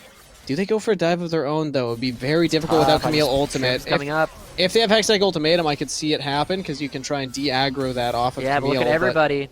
All right, here we go. XU's going for it. Breezy's up here as well. Captain Shrimp not level 6. Yes, we can't join in. And Eclipse just kills Speedo. Didn't even need the turret to help him out. Now he's on to XU. Teleport coming in from his mid laner, Doxa. It is canceled, but a double kill to Eclipse regardless. TSM Amateurs top laner now 3-1. And it's ballooning across the map as well. You end up giving over the jungler. The dragon is going to be going down, and because Breezy was committed to this fight up on the top side, suddenly he's not going to be able to affect the bottom lane where they had a CS advantage previously. So Wixie is suffering for his top laner's mistakes as well. This is a disastrous fight. Let's break down how this actually happens. Remember, Speedo is looking for this opportunity, and XU is so far, he doesn't actually have an opportunity to go in here. But now they go for the fight, and they don't have any of their buttons. Where's the stun coming up from Speedo? He already used it. XU can't hit these champions because of all the minions that are in the way, and Breezy's like, wait, you guys are fighting already? I was going to go for a dive. They didn't know what was going on. The decisiveness that we praised them for earlier is Oh, now they want more. They almost get Captain Shrimps. Not quite. Real close right there, but wow. Yeah, like you were just saying, Joshi, the indecisiveness. They didn't know if they were going to dive or if they were going to just try and fight him outside of turret range. And Speedo did just barely take one turret shot. I didn't think it happened in the initial play, but in that replay, he did get hit by one. What can he do now? He's level 6, pushing into the jungle here against Frost Forest, but Cloud9 Amateur find themselves on the back foot right now. TSM Amateur do have a lead, and it's on Gwen. So hard to actually come back when she gets ahead. It can be very difficult, right? We already identified that she is going to be one of the most difficult champions to deal with in League of Legends in general, but even more difficult for this Cloud9 Amateur squad and the composition that they drafted for themselves. So, a lot of pressure on Speedo. We praised him for Game 1. We said he was making a lot of big moves just across the amateur scene in terms of his improvement. Now he's put himself in a hole, and one of the big tests is going to be, can he bring it back? Camille is strong late game and can dive on their own, so he's not out of the game, but he has put himself in a very tough position. And now he's going to have to just back off, catch this wave. Cloud9 Amateur have pretty much lost their top laner to play through, unless Captain Shrimps, now that he's level 6, wants to go for that. They do still have the Galio-Camille combo, so that's the nice thing about Camille. Even if she's behind, she doesn't necessarily need to be winning her lane to still have an impact, especially when you pair it with this kind of composition. But it's still not where they want to be, and TSM Amateur, with their power on the top half of the map, will go for this Rift Herald. Eclipse pushes in the lane, Speedo's capturing it, and Frost Force goes towards this objective. I don't think we'll even see a contest. I would not expect so with XU on the far side of the map. I mean, he doesn't have a whole lot he can do. When they see this go down, it might give him an option to like run towards Frost Forest red buff and try and pick that up. They do get the announcement now. Frost Forest, they know kind of where he is, and XU. He's going for it. He's going to be spotted, and look at mid lane, though. Frost Forest is going to pass through here. Lands a chains from Doxa. Captain Shrimp's in a lot of trouble, but he does that back up. XU's here. Ooh, blocks the Sonic Wave. Big play there from XU. Nicely done from the Graves. He doesn't go for the invade, but he is still hovering around mid lane here, but that means that he doesn't get anything for that Rift Herald that Frost Forest picked up. Remember how we praised Cloud9 earlier for understanding that they don't need to be making plays everywhere on the map? This is a spot where they kind of got hurt. Captain Shrimps was trying to make a play despite the fact that he knew Lee Sin had just picked up the Rift Herald and could be there almost instantly and got punished for it. Had to blow the heal they had opted into with the Summer Spellbook, and also pulls XU away from the red buff that he was going for. So it is an awkward position right now for Cloud9 Amateur. I think they can... They still have tools, right? Camille Galio doesn't fall off. Those aren't damage numbers. Those are just, I'm on top of you, and then I'm bringing my friend too. It helps if you have the damage too, and also helps if you don't die right here, Speedo. He's got the hook shot. He'll use it over the wall. He's okay. Dox is low on mana, so they can't really follow up. But it does delay his back even more. This gives Eclipse time to choose what he wants to do with the lane. Do I freeze? Do I push? It is the push angle, which means Speedo doesn't even get that back, has to go and catch this wave. And with Eclipse resetting here, that should be the completed Rift Maker mythic item here. Let's see if he's able to pick it up right now. There we go. Yep. First mythic on That's Gwen really at early. 10 minutes. Very accelerated. Very early. Normally that's something you look at as between the 14 and 15 minute mark. So having it 4 minutes earlier means that not only are they going to be able to use it to potentially contest the second dragon that's spawning, and we do know that TSM has picked up a Cloud Dragon that hasn't shown up just quite yet, and we'll see how effective they can be in these fights. You have to remember, Donbray, the ultimate from Taric is very committal. You have to make it before you think your opponents are going to be doing the damage. Otherwise, it doesn't do anything if you've already taken all the burst. But that's why it's so nice against Galio, because that's also committal. So if you see Galio ult come in, you just press your own ult, and the fight's happening regardless of what's going on after Tarek's ult, actually comes down.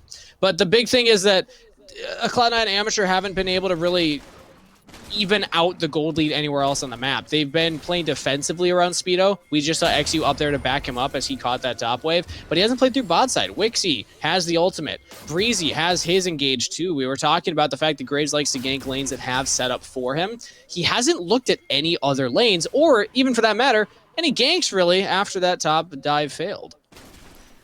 It's really tough if you don't know where Lee Sin is, but we know that Lee Sin is top, but they currently do not on Cloud9 Amateur, and XU is going to be starting this up anyway. He has a push in the bottom lane to play with, and Galio is effectively in the jungle all the time just because he is Galio and can use that ultimate to join your Speedo Another again. dive top side, going for it. He'd use the Hextech ultimatum to try and survive a little longer. Ignite taken down. He's up. He's not dead. TSM Amateur failed the dive. They do not get the kill. They don't trade their lives for it this time. But that is well played by Speedo. Now bot side, XU is finally here. He's looking for Donbray. He doesn't even live long enough for Graves to show up. He's just dead. Now Gorka's all alone. Yeah, he does not have heal, has the flash. Do they commit for the dive? Oh, XU even caught that. But topside, TSM Amateur, they do get the turret. Okay. Let's take a look at bot. All right, Gorka's dead. Oh, yep. Didn't see it. It's okay.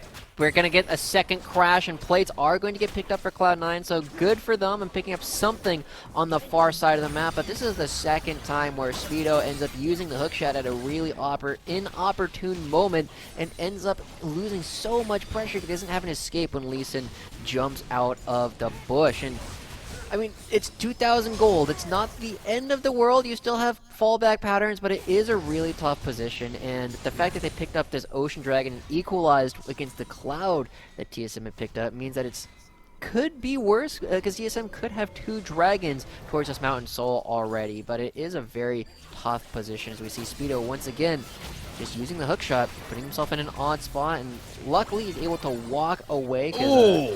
Yeah, the Hextech ultimatum pushes Eclipse further, so he's not able to get the auto Watch this burst onto Donbray, though. This is absolutely insane here. I mean, I know that it's a Varus. He's got his stacks up. Wow. Boom. And now let's take a look at how Gorka even died here, because we didn't get to take a look at it live. So during the replay, oh yeah, he goes aggressive. Yeah, I mean, you can't go back at that point, so you might as well try and go for the play. But Breezy having ultimate just hard shuts him down. Yeah, I respect the attempt. You got to try and do something, but this is where the game starts to get really scary because with the top lane turrets gone, you now have freedom to move around to XU's bottom lane. Play bot side. Donberry's gonna have to flash this. He doesn't even get it. Locked down. Shane CC from Cloud9 Amateur. Okay. And they do pick up another kill. This is a big tempo swing back in their favor. I know, as I say, use the word tempo incorrectly after Joshi's big stream about that last night. But Wixie got 3 kills off of all of these plays. Now, very fed on this Varus. It is. Wixie's becoming wider. Don't make me pull out the meme once again. He's got 3 kills, and now XU spotting Doxa a little bit as they trade back and forth. But you got to get the vision fans. You got to get the information so you can actually start to look for the upcoming dragon, because that's still a big win condition for Cloud9. If you just have the extra armor and MR and burst resistance from the LeBlanc, suddenly it becomes very difficult for Doc to play this game once again. And again, hasn't gotten much done so far in the early stages. Is up a little CS, 2 waves on the Galio, but hasn't gotten much on the map. When I think of LeBlanc, I think of a champion that, you can have a laning phase, but then your job is to help out elsewhere. Help link up with your jungler. Go for those top ganks with Eclipse and Frost Force.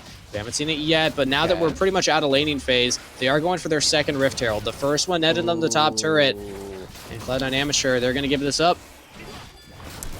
Felt like that might have been an opportunity because Captain Shrimps does have the ultimate, but Speedo has now taken too much damage from Doxa to be as effective in a lot of these fights. But Cloud9 Amateur, they're toying with the idea of fighting for this anyway, but the Rift Herald is already gone, so I'm not sure what they're doing.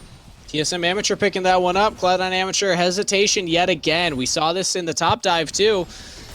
And, I mean, maybe, hey, I said it, TSM Amateur, they're awake now. They have woken up. They know how to play League of Legends again. And they are doing just that right now. League of Jackets. League of Jackets, yeah, I don't know what was going on there. I was trying to switch the G and the L around. But Gorka and John Bray now out of laning phase. Bot side, they've been rotated into the mid lane.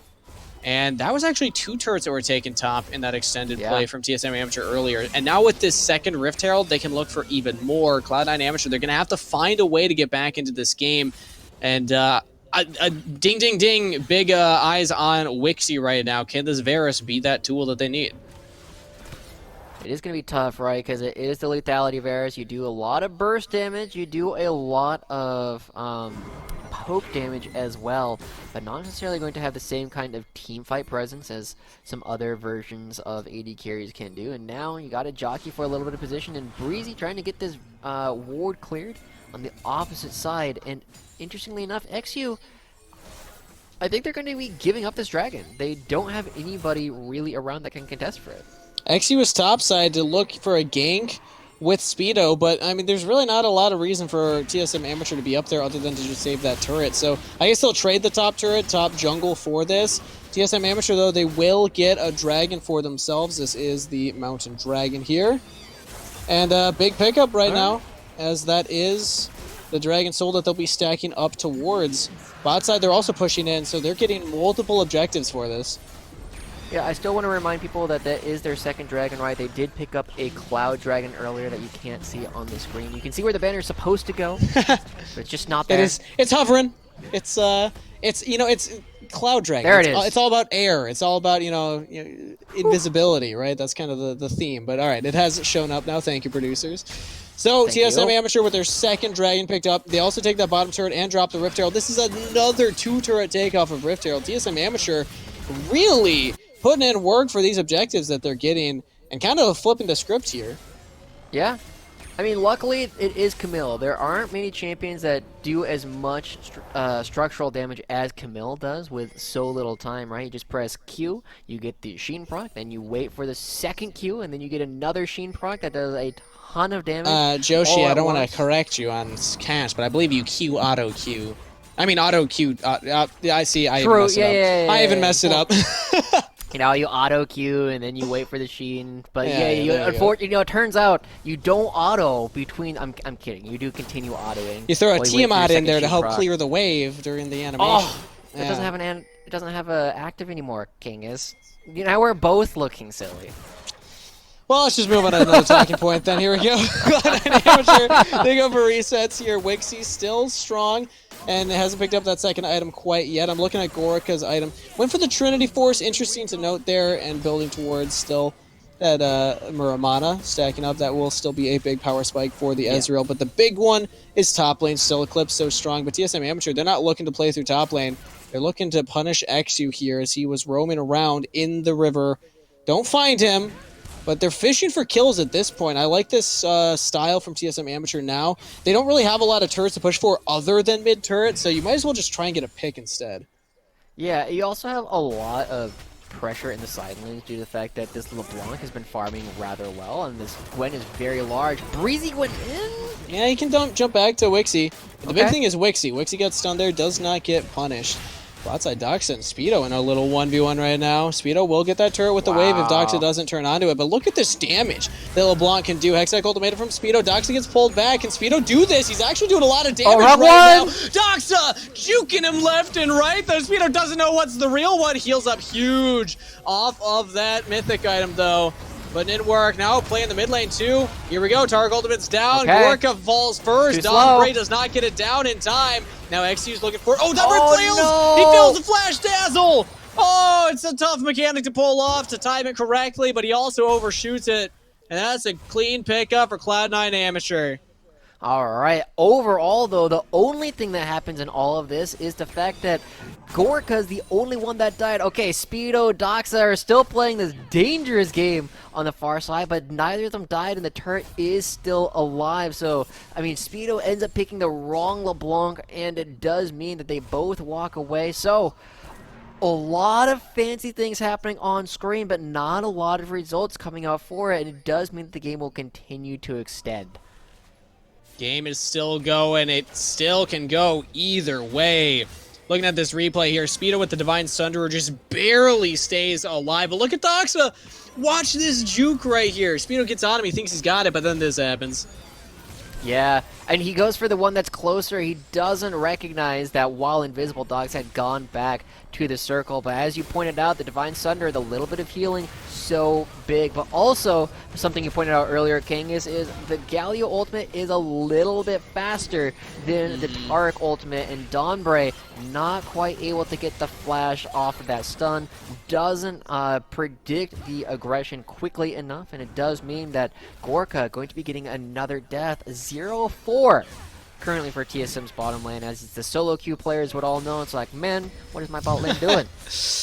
Heavy bot, everybody. But hey, but as the Tarek, as a support main, I've been here before. It doesn't matter because they still like you. They're like, all right, Tarek, you're cool. You still shield us. You still heal us. You're still landing these dazzles. Hasn't hit that one. All right, never mind. He's hit a couple. We did see some earlier on. But the Dragon looks like the next big objective here for these teams. Cloud9 Amateur are setting up for it. They're up 1-0 in the series. They were hoping for a quick 2-0. You predicted it, Joshi. TSM Amateur, look at the damage. Wixie's in trouble! Frost Force almost assassinates him, following up Dox's initial burst. But either way, that's heal out of Wixie. He's very low on health. He's got to back off right now. But look at the clips on the bot side. He's caught out here. Speedo locks him down. Camtrims follows up all of Cloud9 Amateur. Dogpile on, and that's a big pickup for Cloud9. But Doxa, he's still looking for more over the wall. He roots down Breezy. Dazzle doesn't land. He's too mobile.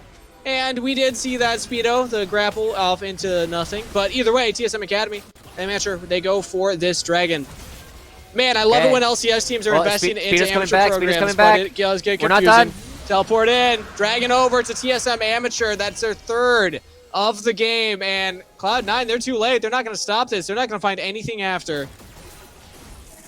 Alright, well, ultimately, it feels like a lot is happening on screen without a whole lot of large results. At the end of the day, TSM picked themselves up another Dragon, and another Mountain Dragon means that they're getting a bunch more bonus armor. We already said you get a lot for free from Eclipse, you get a lot for free from Dawnbray, and with all of the physical damage that Cloud9 Amateur is going to be doing, it's going to be very hard to punch through this later on. The lethality that Wixie has built so far is going to be less valuable than it might otherwise be if you had a different kind of build. And so, Cloud9 Amateur are really up against the wall, despite the fact that they've been fighting quite well over the past couple fights. They just haven't been able to convert it into any actual objectives. And Gorka could even go for the Frozen Heart too, so that's even more armor on the AD carry. At that point, it's like, well, I guess Doxa's the focus until he gets his Zonias. It's going to be tough. Let's see what Cloud9 Amateur can do here. TSM Amateur, though, they want this win so bad. We've been talking about their journey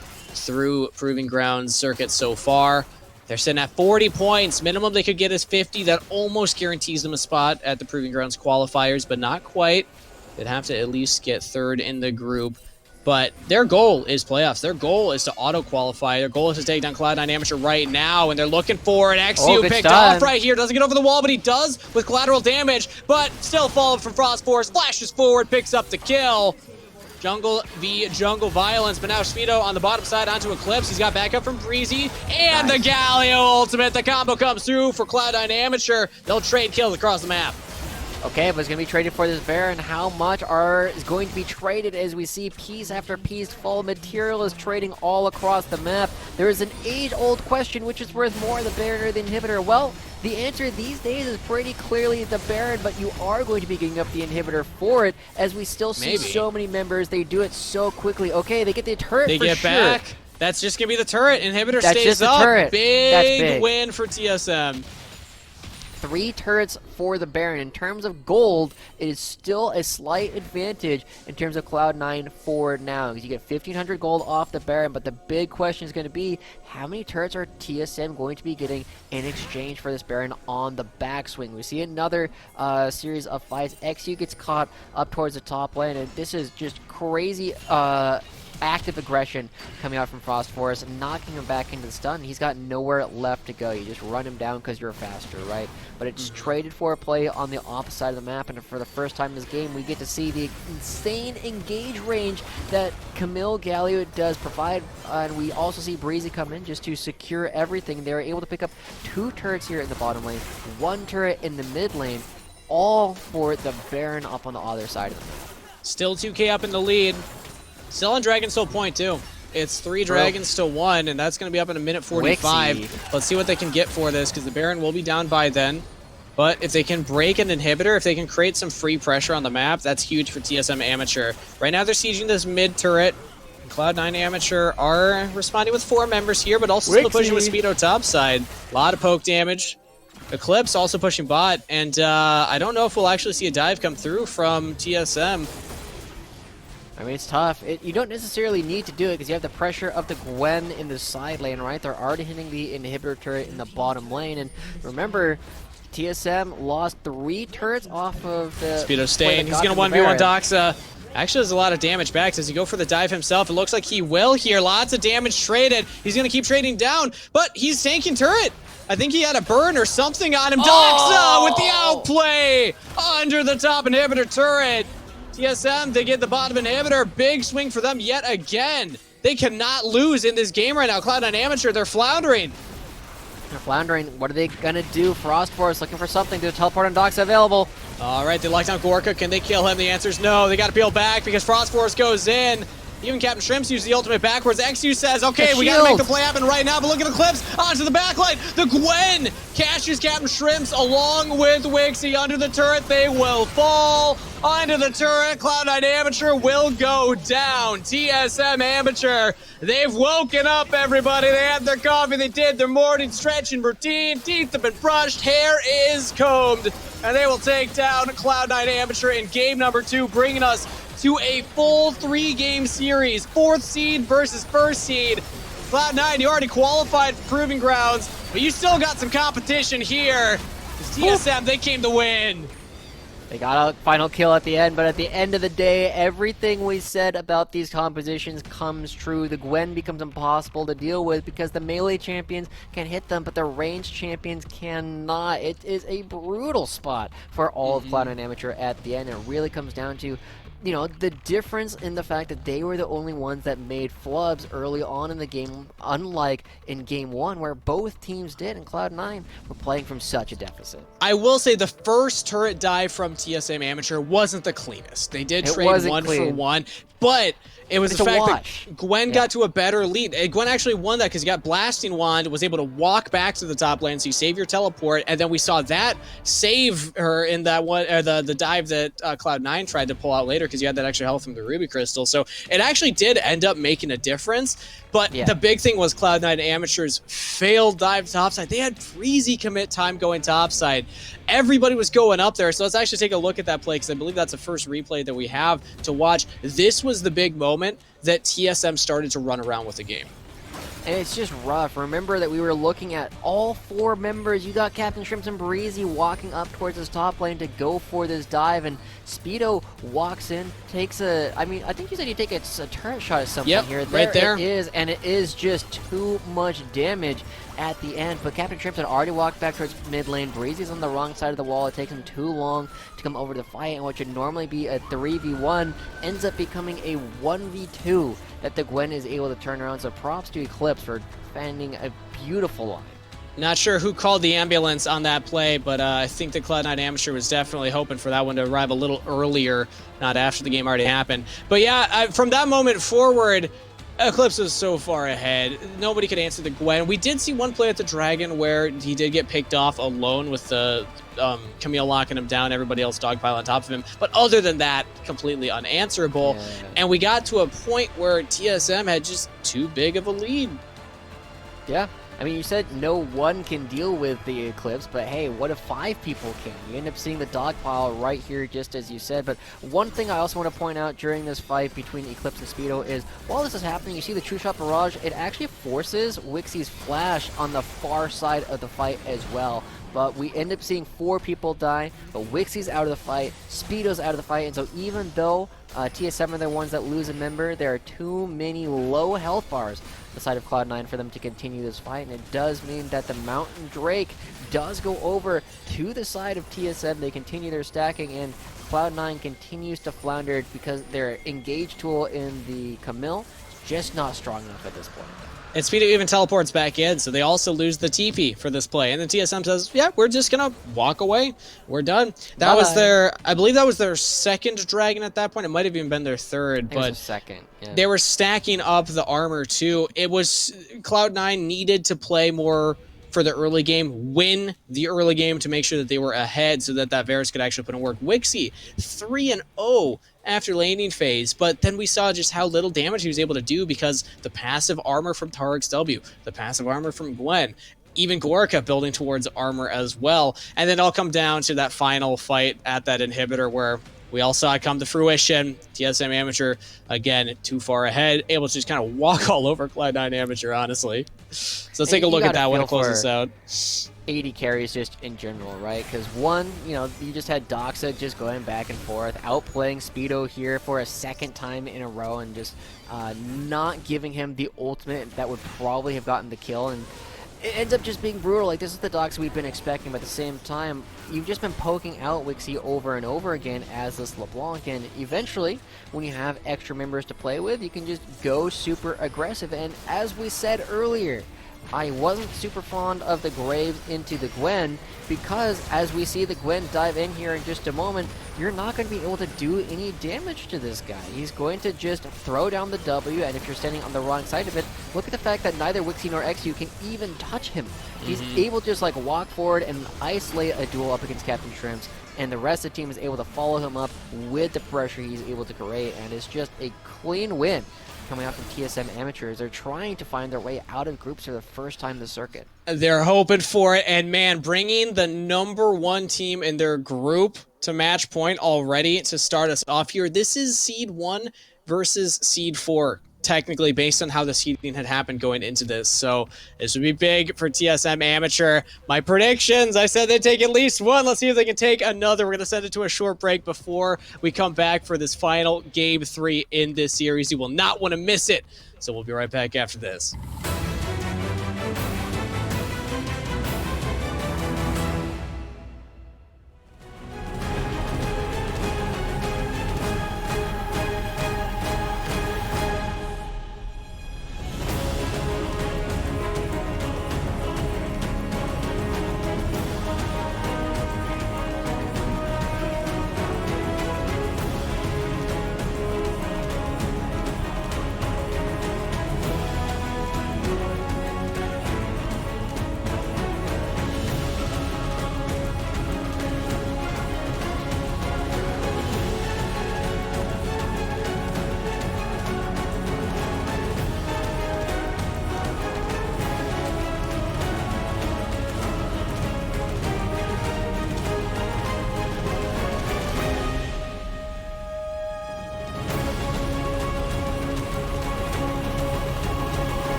Hello, welcome back, everyone. We're preparing for Game 3.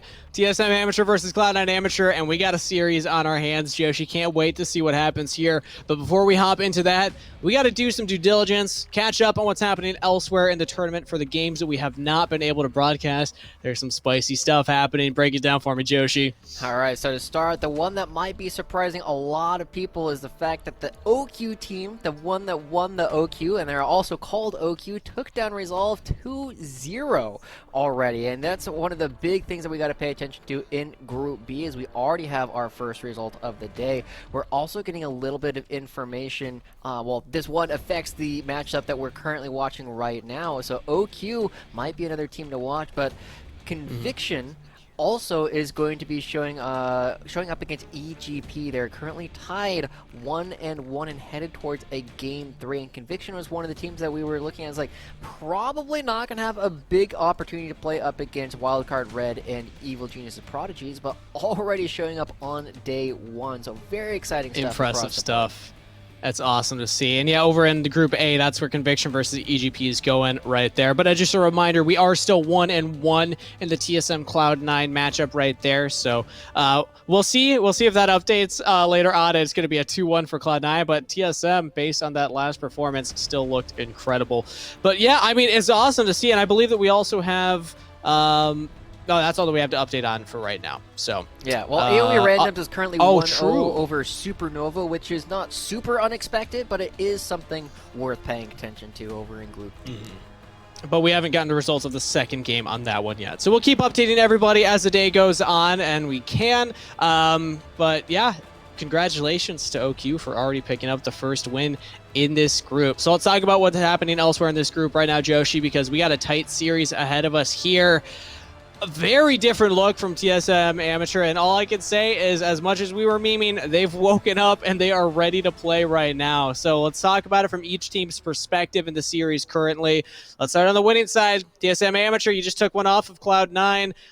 How do they roll out this momentum? How do they keep going forward and make sure that they can close the series with a 2-1? The one thing that I gotta say is, while Donbray had a couple of really good plays in Game 1, kind of suffered a lot in Game 2, right? It's partly because of the Tarek, which I know you're a big fan of, but the thing about Tarek is it is a very telegraphed kind of play. You're trying to use the ultimate before other people on the other team are doing anything, and unfortunately Donbray was not quite able to do that as effectively this time around. So, but a little bit more priority on the support pick and finding something comfortable for him earlier on could give him a lot of success. He missed a lot of dazzles too, but to be fair, he's still Tark. He's still providing W. He's shielding. He's healing. Like, it's kind of like the enchanter buff. It's like, but he's also a front line. line. Exactly. It's like this is why I love support. I don't need hands. I don't need to win lane. Just right click that dude, and you're good. Find the most fed person on my team and put my Tark W on them, and then it's like, go get him, Frost Force. And that's pretty much what we saw happen in the last one. But now let's talk about it from Cloud9's perspective. You just lost that game number 2 after a dominant performance in game number 1.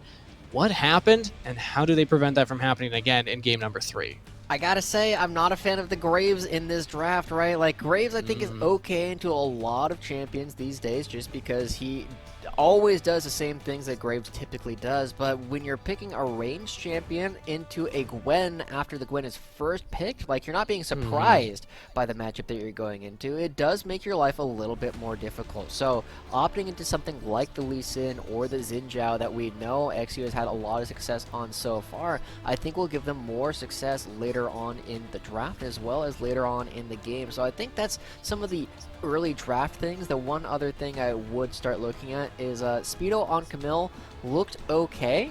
At some points he had some big opportunities to pop off, but a lot of times when push came to shove, unfortunately he just came up a little bit short. I also want to see better communication between Breezy and the rest of the team, because again, that dive that they botched topside, Breezy was right there, and then he if you watch the replay, I was paying attention to what he was doing, he kind of turns around and starts walking away as they then commit to the fight. So it seems like Breezy's saying, now wave's gone, we're not going to crash it in time, so I'm not going to waste any more time, but then they still go for the play topside and then die for it. And if they hadn't made that play and Camille, or rather Gwen doesn't get that accelerated, it's a very different game state. it's pretty much impossible to predict what would happen after that, but we know that there's not going to be a 3-1 Gwen at that point, and that seems to be a kind of an issue. Yeah. Kind of an issue for them. But I'm happy that you also talked about pick and ban, because that's one of the biggest things that we can immediately change in the pick and ban phase, which will be coming up here in a couple seconds. The Graves, I think it was picked because Xin Zhao was banned away, Olaf was banned away. But they had the Lee Sin available.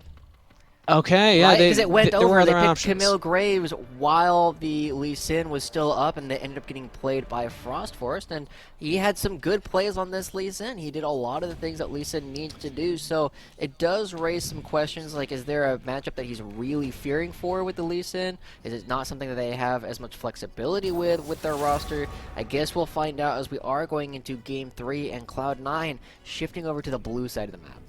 We do currently have 100% blue side win rate. We'll see if that continues here. Cloud9 Amateur banding away that Ziggs. We've seen that ban every single time so far. I'm still a fan of it. I think it's way too busted right now.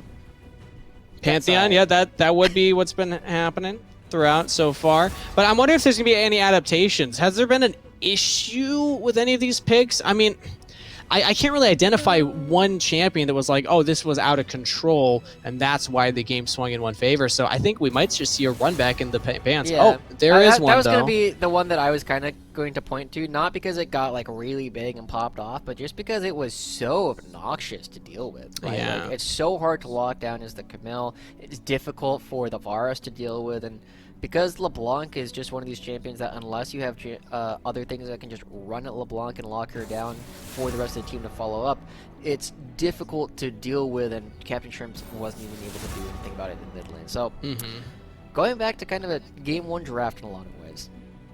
But the crazy thing is we have not seen the typical Doxa identity so far. Yes, he had a better LeBlanc performance. He was annoying. He was a distraction most of the time, but then once he got items, he was actually doing a lot of damage. But in game number 1, he got hard shut out. When we saw Doxa back in Collegiate, when he won the Collegiate Championship with Winthrop as Frost Forest with his jungler, it was play through Doxa and get him fed. We haven't seen that yet. But, yep, triple jungle ban here from TSM Amateur. Hard shutting down XU, but Cloud9 Amateur say Gwen's up, we'll take her. Makes sense. It's a very strong champion. And then this has kind of been one of the early counter picks that a lot of people look at. Wow, okay, as we do see the Gragas coming through. But the set is kind of able to stat check Gwen rather often because he has so much sustain built into his kit just off of passive regen. It can be really hard for the Gwen to push him out of lane. So it is a fairly standard thing. You can play it around in a lot of different places. Not committed just quite yet, but the Kog'Maw is instantly picked up by Cloud9 Amateur, and we know a lot. Are they going Lulu? Are they going Lulu right now? Are they just going to commit to it? I mean, you might as well if you're locking in the Kog'Maw. Oh, the Braum instead.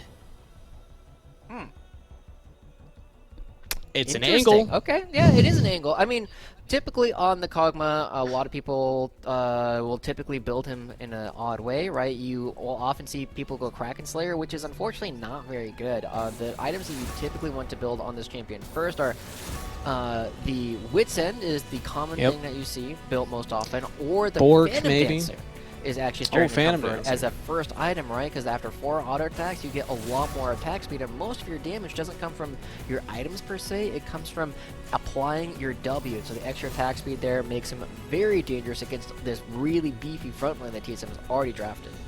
But it's interesting that they paired it with the Braum because he will help keep the Kog'Maw safe, but mostly against ranged threats. I mean, you can block the explosive cask of the Gragas, and then TSM answered with the Varus. Do they go for the Lucian? I wouldn't like this because you're playing into the Braum at that point with multiple ranged champions that he can block with that shield. So I think that this is a safer bet here for TSM Amateur. Surprising that Thresh actually made it this far through the ban phase.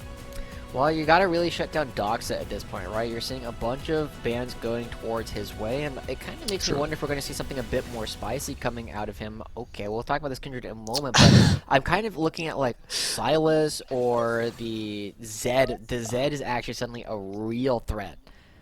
Ooh, it could be. That's a twisted fate. Global plays, but the double scaling marksman with the Braum. Now, I like these comps when you have an enchanter, when you have something that can also provide the buff of something like an Ardent Sensor, some shielding, some move speed, like the Lulu or the Karma can. Karma was up. They didn't opt for her. Interesting Yasuo. draft here from Cloud9 Amateur. You think Yasuo? I don't think so, but I think Yasuo would be sick here. if Does Doxa plays play it. Yasuo? I don't think I Doxa haven't plays seen him do it. Yasuo. Okay, hold on. He hasn't Wah, played it wah. at all lately. Oh, it looks like Okay, but think about it. Think about it, right? You already have, as we're getting a reset on the Champions League. I think we're probably just gonna go right back to the original spot that we were at. Probably. Oh, okay. Oh, looks All like they right. did want. Okay, so they were Okay, going to go okay. for that Lucian. So that's an answer there for what happened in the pick Alright. and bans. I just want to talk about the Yasuo real Huh. quick, right? Because you already have the Gragas, Okay. right? You have like 3 or 4 range champions on the other side, so Windwall gets a ton of value. And with the fact that you also have the Kindred on the other side, suddenly you can use that to knock everybody out and get the crowd control there. And the one other thing that makes it really good is Yasuo has a really good matchup into Twisted Fate because Twisted Fate can never gold card you, right? Exactly. You It's just- very telegraphed when yeah, he's you going save for the that. W.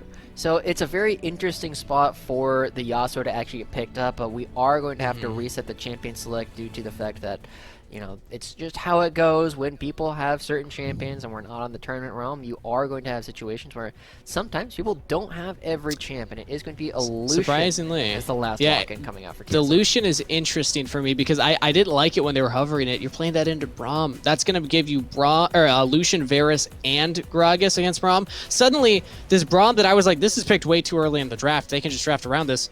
They're drafting into it. So I guess it'll come down to how fed Lucian can get in the laning phase because that will be against that Twisted Fate. So it is still a good matchup. But we'll see. Yeah. We'll see what happens here. TSM Amateur and Cloud9 Amateur not doing what we expected in the pick and ban phase, but picking unique champions regardless. We're going to send it to a short break here while we get ready to load in for game number 3. Cloud9 Amateur versus TSM Amateur, bringing us all the way. You won't want to miss it right after this.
Welcome back, everyone. Loading on to Summoner's Rift for the third time of the day. Let's go, Joshi. TSM Amateur versus Cloud9 Amateur, giving us a full 3-game series to start off the day. What a treat.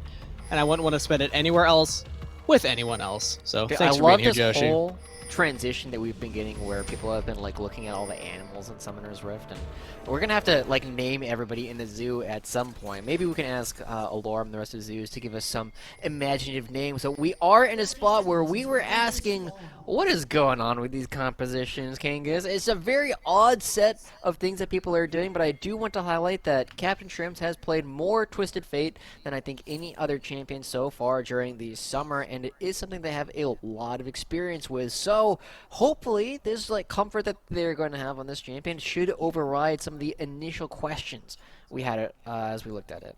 True. 5 games throughout all of Risen. And again, TF did receive some buffs with the reduction of cost for the AP items. And he does love that Everfrost. So it can work. I still would have loved Karma here. It would have brought the composition together in such a nice way. TSM also drafting out Lucian into it. That's going to be the big area I want to pay attention to in the early game. And also bot lane. Flash from Captain Shrimps. Flash from Breezy. They are hard committing onto Don Brain. They will get that flash used by Wixie. Everybody's committing. And that's first blood over to Kog'Maw. Jeez, that's 3 flashes that they commit right off the bat, but it does a couple of things. One, it gives a kill over to Wixie. He's going to be very happy with that start, but it also puts Frost Forest in a very awkward spot in terms of his pathing. He had to start at the Wolves, whereas Exy was able to come in and take away his first camp. So it looks a little bit weird, but it is going to be giving a small advantage to Captain Shrimp, and it will ask TSM, what are you going to do while our flashes are down?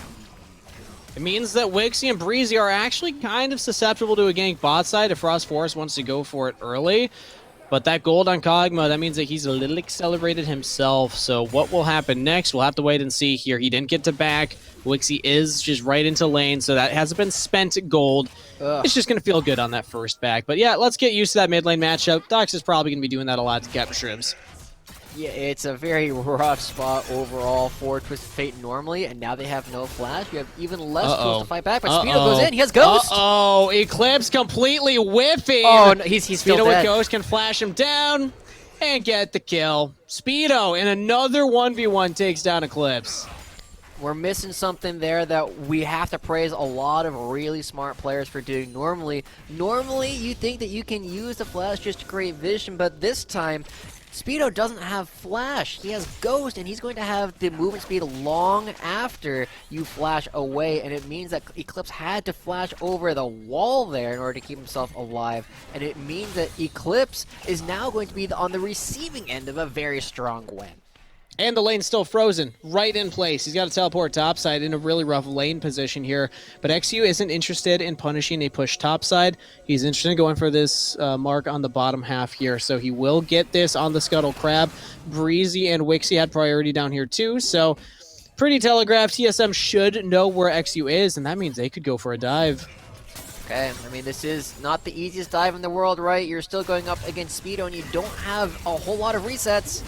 All right, Eclipse starts tanking the turret right away. He throws out the W, will go down, and Speedo just gifted a kill. Guys, whoever's writing the script is being really lazy, because so far we're just seeing the same exact script. This is not how sequels are supposed to go. You gotta flip it up, give us some different stakes. They did, because last time TSM did this, they at least traded a kill. But this time, they just give one over. I know, but then in game 2, the red side Gwen... Okay, we're still in it. All right. Still in it. Gorka kills Wixie and gets a double kill. Look at that. Varus in the 2v2. Maybe XU with the flash can actually take down Gorka. What does Dombre have? The flay back. Gorka, he's in the bush. No vision here. Death sentence lands. Gorka's out. XU's in trouble. Doxo with the teleport. Gorka with the kill. TSM Amateur with another play on the bottom side. What a bloody game. 6 kills in 4.5 minutes. Okay, all right. So you're telling me I have to analyze this now? Break it down, Joshi. All Not right, only what happened, but what does it mean? What's going to happen next? What does any of it mean? Okay, well, so we got to pay attention to who's actually getting the kills, right? As this fight kind of all over the place as they just go in as Dombre finds another hook on the Thresh. But the big thing is, You know, you pay attention that nobody has flash at this point. Wixie can't actually leave. So he just gets run down by Gorica. Big burst comes out from the last Q, and, you know, while Braum tries to fight, he knows he also can't leave, so he's stuck. But XU, you know, he thinks he can go for something, and... What a It's flame. just like... Yeah, Right as he's queuing. I think if you're XU, you just gotta flash out of the brush and queue forward and just try and get the kill that way. But Speedo, 1v1 against Eclipse. He's under turret though, taking a lot of damage. Has the ultimate, gets the kill! Solo! Speedo, now 3-0 on the Gwen. Frostforce looking for it. He's running him down. He's got the Predator, he's got the kill. Shut down Gold over to Frost Forest. Okay, so 4-4 in kills, but 1 Dragon going over to Cloud9 Amateur, and 3 kills on Speedo, and 3 kills on Gorka. It's the same. Today, where we were saying that, like, Gorka might struggle because Wixie Brazy is a super strong bottom lane, and Speedo might struggle because he's going up against Eclipse's potential Irelia. Yeah, this is like all these teams saying like, hey, you know, none of that matters. We're instead just going to pay attention to how some of these initial fights go. Speedo has 3 kills, Gorka has 3 kills, and even though Frostforce picks up a pretty big shutdown for himself here, getting 2 kills worth of gold off of it, at the end of the day, this Gwen is still going to be a big problem for the exact same reason chasing him Fate down. comes in. TF ult here. Frostforce, though, with the lockdown. Doxa throws out the Coley. And XU's tanking it all up, though. And TSM Amateur will not find anything for that if Frostforce was level 6. Very different play. Now Captain Shrimps with some awkward pathing. Blue Doxa card. ease forward, not going to find him. Captain Shrimps does get out. What's happening topside here around the scuttle? Frostforce getting aggressive. Oh, Eclipse, he's wrapping around. He's got the ultimate. He's going to use it right onto Speedo, carrying him into Frostforce. They locked out XU. That's Kindred down. Speedo's got to retreat under turret. Does not have the ultimate available, but can clear this wave. And okay, why not? Why not give Gora kill bot side too? And continue the dive onto Wixie. He's got the cleanse. Donbray tank at turret. Oh, he's got stopwatch. Wow, you brilliant. Donbray! Oh, what a play! TSM Amateur with the successful dive bot side. 11 kills in 7 minutes. I guess I just don't get to talk this game because you're just going to have to talk this entire time as these teams continue fighting over and over again. We asked a lot of questions like, is this Twisted Fate going to be able to do much? It uses its first ult, doesn't get anything, and now in trouble. Speedo's Frostforce got ult. Watch out. Oh, just flash from Frostforce. Kill. Picked up. Another onto the Gragas. Yeah, Joshi, keep talking. I'm just going to shut up and give you every moment that you can. Okay. Well, okay, so the big thing is, one, at this point, you got to pay attention. Remember the conversation we had about whether or not you can move away from this Speedo? Really wants to be able to farm this wave, but he has to go save his teammate because it's worth too much. And here, like, Donbray just goes in, right? He knows he has the damage to actually go through, and with the stopwatch to reset the turret aggro, you're going to be just fine at the end. So, I mean, the fact that we are seeing this extension of the lead from Gorka and Donbray in the bottom side of the map, and this stifling of the lead from Frostforce on the opposite side is a huge win for TSM because they suddenly don't need to devote Frostforce to the bottom side in order to extend the lead. They can devote him entirely to stopping Speedo, and they're going to be the ones who actually have an opportunity to play this game later on with the double marksman for the foreseeable future until we start getting towards the 25-30 minute mark and Kog'Maw becomes a dominant force on the map. But Cloud9 Amateur are still controlling these neutral objectives. They got that early Dragon, and they also get the Rift Herald. So TSM Amateur have a gold lead, 3K in 9 minutes. But Cloud9 Amateur are not out of this one yet. They do still have options. I think it's just hilarious that last game we saw Eclipse on Gwen be 3-1 and Wixie on the Varus be 3-0. And this time we got literally the opposite. Yeah. I guess the same for the teams, like red team, blue team, but opposite of the players. But like you said, it's the fact that Frostforce is successfully shutting down Speedo. That's a big difference. And also Gorka hard shoving. Look at this difficult laning phase for Wixie. He can't do anything. This is why I would have preferred, a Karma, a Lulu, something with the Kog'Maw rather than just the Braum. Yeah, I mean, they wouldn't have gotten the first blood, with a Karma or a Lulu. True. That didn't need to be the Braum. So, it's a mixed bag, but it is a tough spot for them now because they don't have a lot of aggressive tools. They're not the ones who are going to have a lot of say over when fights start unless TSM is really out of position. So, the fact that you have this Braum here and the Twisted Fate in the mid lane and the Kindred in the jungle and you have, like, pick tools, but you don't have any real engage tools, means that the Kog'Maw might struggle to hit later in the game. Two forms of hard CC. Well, I guess 3 if you consider Braum's passive and ultimate, but then outside of that, it's just gold card. Like, that they have very little lockdown. It's going to be really hard to even find those picks. It comes down to this TF. How do you use your ultimate? How do you get Destiny around the map? Or can you go for plays like this? XU topside, but watch out. Frost Force right here. Ultimate's available. XU, he will go for the dive, but Twisted Fate's ulting in as well. They now see Frost Force, so Cloud9 Amateur wisely decide to back off. This is really tough because this Twisted Fate that we saw Captain Shrimps go for as kind of the expected one of his best characters is just not doing anything. It had the gold card at the beginning, and then it tried to ult once, wasn't able to find the gold card onto Doxa, and then now it goes up, realizes, we don't actually want to take this fight because Set takes too long to kill under turret, and that's his second ultimate that hasn't had any results just quite yet, so the gold lead that TSM have of just over 3,000 gold is going to get worse. Chemtrimps doesn't have flash. Don Bray's looking for the gank in the mid lane if the observers can take a look there. Okay, no, Chemtrimps does get back. I thought Don Bray would go for it. Might have missed the death sentence, but it's fine. But thank you, observers, for listening and giving me what I was asking for. Now Frost Force looking for Captain Shrimps. Oh, with the jukes! Death sentence lands, though. Flay back into the box. Captain Shrimps is dead. Doxa getting that kill. And Don Bray setting it up. The support player. His Thresh is looking pretty clean. That's big, right? I wanted to praise Captain Shrimps for his dodge on the explosive cask, but he's not able to get away from the death sentence as well. And like, Don Bray has had a very different set of games. He's been looking quite good on the Thresh so far, and it is going to be resulting in them picking up the second dragon of the game, which is going to be in Infernal, which is going to make these double marksmen very, very scary. We have to pay attention to the fact that Gorka already has the Duskblade completed. It's probably been done for about 2 minutes already, whereas on Cloud9 Amateur, Riftmaker is done for Speedo. So again, very, very similar in some ways to last game, but last time TSM was really ahead off of these skirmishes and on the blue side, and now they're really ahead on the red side.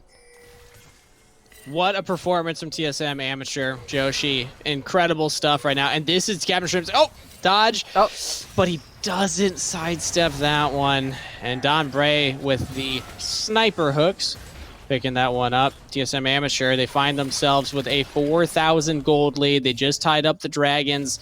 And we talked about how important wins would be here. If TSM Amateur can close this one out, that's upsets on both ends. Because, again, Revival losing to Conviction, not the expected result here. Wixie could be in some trouble. Actually, Gorka could be in some trouble right here, but he takes a Dark Passage to safety. Wixie not going to find it. Nicely done there by Don Bray yet again. Level head, keeping his AD carry safe. But, again, the point stands. TSM Amateur, this is a massive victory if they can clutch this out. It will be really big for TSM Amateur, and also kind of a big question mark for Cloud9 if they end up dropping this, as is currently expected based on what is happening in the game. And I have to kind of go back to what we saw from Game 1 in TSM, where they were picking a lot of scaling elements, and this is a time where Cloud9 have a lot of scaling elements between the Gwen, the Kindred, and the Kog'Maw. And here, they're not really able to do anything in the early game. They don't have any proactive tools. As you said, they have 2, maybe 3 forms of crowd control, and none of them are particularly effective at getting teamfights started. Exactly. It's all about the Twisted Fate ultimates, and also just playing through Speedo still. Gwen is still 3-2, has that mythic completed. True. I don't want to, undersell Cloud9 Amateur scaling options, but the problem is, like you were highlighting, they got to get there. And TSM Amateur, so far, they're being very willing to make plays. Frost Force, not only does he have Predator, he's also got the Rocket Belt. This Grog is going to be just chain ganking with this kind of build and looking for as many opportunities to get kills onto Cloud9 as possible. And also just the fact that the Gragas can counter what that Kindred does. So let's do a quick prediction here, Joshi, if we're thinking about the next objectives coming up here. We got the Baron up in 5.5 minutes, but the Rift Herald will be spawning before that. Do we think we'll have a team fight, or does Cloud9 just have to give it up right now? Cloud9 has to give it up, right? Like, there's no way that they can get these fights started. They can't walk in second. They can't... They can kind of be there first just because of the raw damage output, but there are too many ways into these passages, and they aren't actually able to do a lot of these objectives quickly enough. And I know that sounds weird with double marksman and the Gwen, but the fact that TSM has so many tools to just walk in because there's no crowd control keeping them away means that Cloud9 have to just hardcore commit to burning these objectives every time. Well, looks like we might have a disconnect here on the side of Cloud9 Amateur. We'll see if that turns into a pause or what is happening right now, because it looks like XU is still clearing the ground. So, all right, ignore that on the top side here. Play from bot's side. Cloud9 Amateur are going for it. Breeze under turret. Oh, gets shut down. Doxa going forward with that kill. Has Dombre behind him. Oh, actually using the Mythic to get it even further forward. Flash out of Captain Shrimps to dodge the death sentence. But what a mechanical play from Doxa right there. Impressive stuff. Explosive cast onto XU. He's blown up before the Lampers Spike can even go down. Speedo looking to trade. Getting a lot of damage onto Eclipse. But Ultimate's still available from the set. He's dodging out. And the damage from Frost Forward's big old belly is enough to get a kill. Doxa chasing down Captain Shrimps yet again. Remember, he doesn't have Flash anymore. They're already But he gets dead. back to the brush. All right, he's back. He's back. Yeah, TSM Amateur, stop it. They're dead. They're dead. It's so sad. Every single time Cloud9 looks that they try and do something, this Twisted Fate, it goes for its third ultimate, fails to get anything. This Kindred is 0-3, doesn't really have a lot of marks, and they can't really do anything. They haven't ulted effectively at all, and it's just one of these things where it feels like TSM have figured out that Cloud9 are so reliant on playing in the middle to late stages of the game that you can just fight them. You just fight, you just hit them, you go for everything you can, and this is kind of like a Hail Mary at this point, right? Cloud9 need to find something, and they get the stun, but it's so far away because Dawnbreak is there. And then it doesn't matter if you're unbreakable when you have an unstoppable object coming out with the culling, and the game just goes back and forth, but always tilting in favor of TSM. And then this burst onto XU. Like, this is the AP Gragas. He does a lot of damage.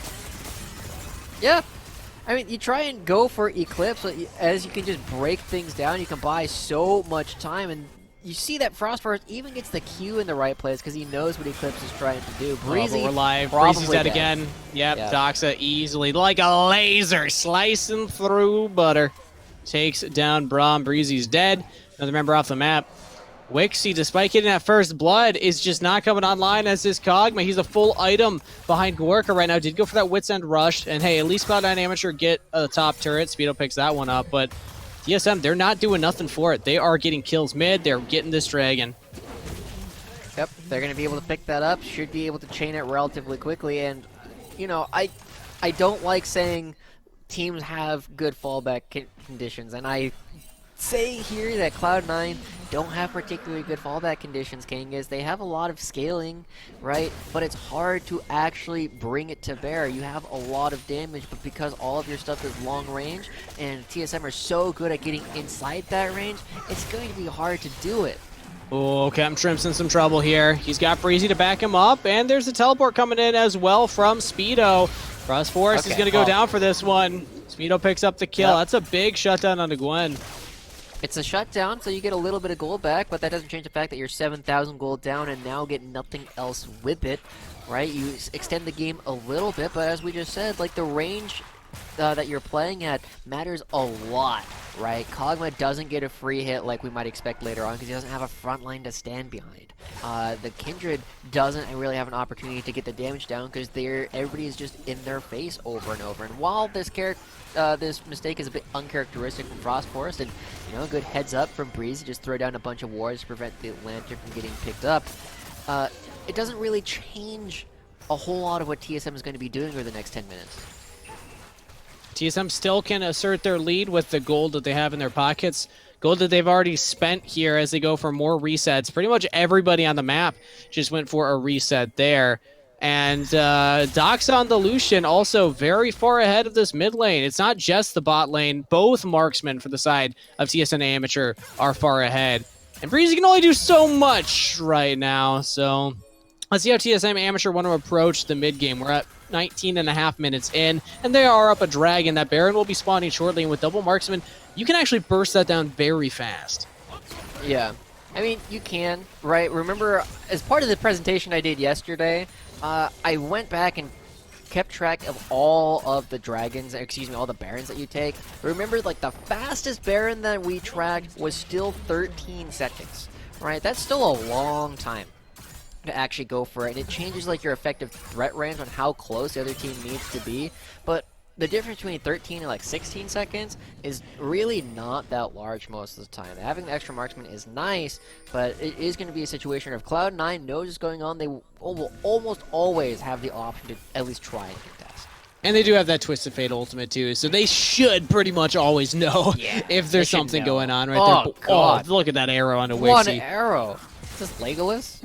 And I don't even think that was a W empowered arrow. I wouldn't imagine he would just throw one of those out blind. So, yeah, Wixie's going to be feeling it for a little bit here. They know TSM this is is spotted happening. on this ward, but they will go for it. Eclipse is bot side, but he has teleport. Speedo does not have teleport, so he's going to have to walk into this. Cloud9 Amateur, they're going to wait a little bit of time. Now they see it. TSM now back off. Death Sentence misses from Don Bray, and that means TSM, they will peel off the objective. Well, that's good for Cloud9, I guess, but the threat remains that TSM can just go back and do it again if they want. They can just continuously push out this wave. Just start it, yeah. So, like, how is Cloud9 going to engage on you? They have to walk at you to stop you, and then you turn with your Gragas ultimate. Yeah. You turn with your Varus ultimate. I think that they actually have a decent plan there to just start it up, but the issue is they don't necessarily have a tank if Eclipse isn't there. They don't have anybody to tank all those blows because Gragas went for the full AP. Yeah. I mean, they have enough sustain, right? Like, Gragas is able to stay relatively healthy. The big thing is they just need to make sure that they have another control ward outside of the pit to prevent any of the other wards from coming through and getting the information. Because if Cloud9 don't have the good idea... Or you just catch Breezy. You know, the Braum all alone. That's easy. Going for wards in the bottom river with not a teammate in sight. Breezy caught out, and that's a big pickup for TSM. Now they're going for more onto Speedo right here. Gwen could be in some trouble, but Twisted Fate ultimate is used and will help keep Speedo alive. That means that TSM, they're going to have to back off for right now, but with Breezy dead, they can start positioning around this Baron yet again. They can. They can also just wait for this Mountain Dragon. There's a lot of options they have to them, and you see that up here, Captain Shrimps is trying to push this out, but he doesn't have a lot of options. The turret is so far away that Eclipse is going to be able to match him. So TSM, again, just finding another free kill. They're going to be getting a lot of vision control, and look at how distant their line of information is going to be from the Dragon. Cloud9 Amateur can't even come close without being seen, and Doxa might be caught. He's taking a lot of damage from this Gwen. Speedo not able to find him, but teleport comes in from Eclipse. Doxa was already out, and Eclipse does not have backup himself. Nope, he does. As I say, Frost Force is here. Eclipse still alive. Shutdown does come through, though. Captain picks that up. Breezy falls, but this is a big swing for Cloud9 Amateur. Not only do they get the top laner, but they almost get him. Oh! The third card flashed into. Don Bray flashes away. Cloud9 Amateur will not get more for this, but they did get 2 kills. But the question now is Cloud9 going to be giving up the Dragon anyway after fighting this fight? This was their best fight for a little while. There's no flash on Lucian. They have to go for this, even though it's such a scary Watch out, position Wixie. to be in up He's going to take a lot from that. Oh, I missed. Okay, I thought Gorka might have just been able to kill him. Oh, instant cleanse from Captain Shrimps. I like that. But now Doxa's here. Gorka just kills Wixie. How many people die? Oh, absolutely disgusting. They got to get over the wall. Speedo does too. He's waiting for his cooldowns right now. He's pulled back. Oh, XU with the Lambs of Spike keeps Speedo alive, but he's waiting for way too long. The arrow, ooh, not quite. Doxa jumps over the wall. His cooling's almost up. Doesn't want a hard commit for it. Let's take another look at this fight bot side, though. All right, so this is good for Cloud9, undeniably, right? You get more kills, or I guess you trade even, right? Because Wixie ends up dying in the pit, but you stop the Dragon scaling coming out from TSM. But the problem is, as you see in this picture in the bottom left, TSM is just hitting the Baron, and Cloud9 are super far away. Cloud9 see it. They don't have Wixie. But Captain Shrimps will ult in. He's over the pit, over the wall. But there's 5 members here. Oh, XU got in there, but he didn't get the steal. TSM Amateur, they'll take the Dragon. Speedo does a lot of work for it, but they're going to take the fight after 2. XU's got to retreat. Wixie's finally joined in, but he says, hey, guys, I'm ready to fight. Can I flash onto Gorka? Oh, nope, he's gone. Breezy, you're dead. All right, I'll head back to base. Okay, sorry, goodbye. guys. Double kill over to Frost Forest. TSM Amateur do look to chase this down. I don't know if they'll catch Wixie. Kog'Maw is back to base. TSM Amateur don't even need to catch him, though. They can just turn their attention to these turrets and start cracking inhibs. Cogman does almost nothing for the defense by himself. You got 15 seconds before anybody else is back up, and there's going to be multiple inhibitors going down in a statement. This might be game. Coming out from TSM. It might be. Dombre's far, I think they'll probably settle for 2 inhibitors at this point. Maybe just the one in the other inhibitor turret. Yeah, they're going to be backing away. But TSM are already, this is your dark horse, King, as you said that they were looking for an opportunity to play really effectively against these teams. They were the ones that might have a chance to take it down, and they are really taking it to the team that just auto-qualified for Proving Grounds. Cloud9 Amateur floundering right now. TSM Amateur popping off. What a win this will be. I'm saying will because it's pretty much inevitable at this point. They have such a lead right now and have been playing so cleanly here. And yeah, Cloud9 Amateur, as we look at the replay, they didn't have many more options. Nope. They came in. And I'm just going to take this time because we all know how this fight goes. It's basically just TSM flexing their gold muscles at this point to let everybody know that Maryville has also just confirmed a win up against Glaive Esports Prime 2-0 in Group C. So we do have another fairly expected results coming out from there, but it does not take away from the massive upset of TSM currently against Cloud9. This is going to be big, everybody. TSM Amateur, they need every win they can get, and this win, oh man, what a win it is against the #1 seed in the group. I don't know how many other teams are favored to beat Cloud9 either, but if they can do this, this is the fight from Cloud9 Amateur. They're starting off strong. Eclipse almost goes down, but look at that damage traded back. Lambs spite under the turret. Eclipse is still alive, but Speedo's causing havoc on the top half of the map. Wixie actually gets the first kill on the Eclipse. Gorka trades one back. He's golden under the turret, but he will fall. Still traded. Doxa very low on health, throws out the Colin. Wixie still throwing out damage as Cog, but Speedo lived through all of that in the 1v2 on the top flank. Wow, Cloud9 Amateur, they're still in this, and Doxa, you gotta be careful. Speedo does a lot of damage here. They will back off, but Cloud9 Amateur, they hold on. Bit messy coming out from TSM, but they're still so far ahead at this point. They're still up 10,000 gold. They have a dragon that they can go back to here in about a minute, but they didn't actually get what they came to grab. As we take a look at this fight once again, you know, Donbray finds Captain Shrimps, but because the fight is so spread out, because they're not really sure whether they're committing to the dive or not, it ends up being this weird split fight where the fact that Speedo is still a very strong character makes it very dangerous for TSM to play the rest of the fight. And the fact that XU survived for so long with the Lambs or Spite just made TSM Amateur not sure what to do. They couldn't just like reassert themselves onto one side of the fight. Like, okay, we won our side, now let's join up with the other, because both sides took forever. The Zonia's, or rather the stopwatch from Speedo really helping him out right there. But okay, we're back onto the Rift, Joshi. Wow, what a performance right now. It's still a 9K gold lead for TSM Amateur. Do not get us wrong, they are still monstrously ahead. But Cloud9 Amateur, man, they're giving me hope. They're making me think that they might still have it in them. Yeah, as a CLG fan, you know a lot about hope at this point, right? It's yeah, there. It's not a 0%. You realize I just lost all of Twitch chat now with that statement, especially. Oh man, they're all gone. I'm certain, sorry, Twitch chat. Come back. Social media posts earlier today. Come back. Yeah. We're not here to talk about that org right now, Joshi. We're here to talk about the two orgs Cloud9 present on the TSM. screen. And honestly, both of these teams have shown a lot of promise in Proving Grounds. And we're expecting both of them to be facing each other before rematches in Proving Grounds proper, especially now after this TSM Amateur performance. And I think that just shows all the talent developing in North America, all the promise, especially when you get LCS orgs behind some of these players. I've been really impressed with Dombre, honestly, today. Just like watching him play when a lot of people, you know, Mark or Rafa had some tough words for this guy during the podcast last night. And, you know, I was saying like he's got a lot to work on, but he's been a big part of why they've had so much success today. Huge. Absolutely, yeah. Even as the McHale's picked up right now, for the few C options that Cloud9 has, that means basically -1 from that. Doing a lot. Yeah. All right. So Doxa has picked up a big item as well as Sorelda's Grudge. And if you've ever seen him use a culling with the Sorelda's Grudge, it's pretty gross. It's very hard to walk out of because suddenly it has this big slow attached to it every single time you hit somebody. And notably, every single bullet that you hit has its own individual slow attached to it. So it's not like you get hit by the first one and can walk out after the slow disappears. You get hit by slow over and over and over again, as we get a wonderful image of the fact that a lot of zombie wards currently exist on the far side of the map, but it doesn't quite matter, as we're going to be playing for the Baron once again, Kangas, and TSM, with the control of all the chokes, is going to be daring Cloud9 to even try and come close.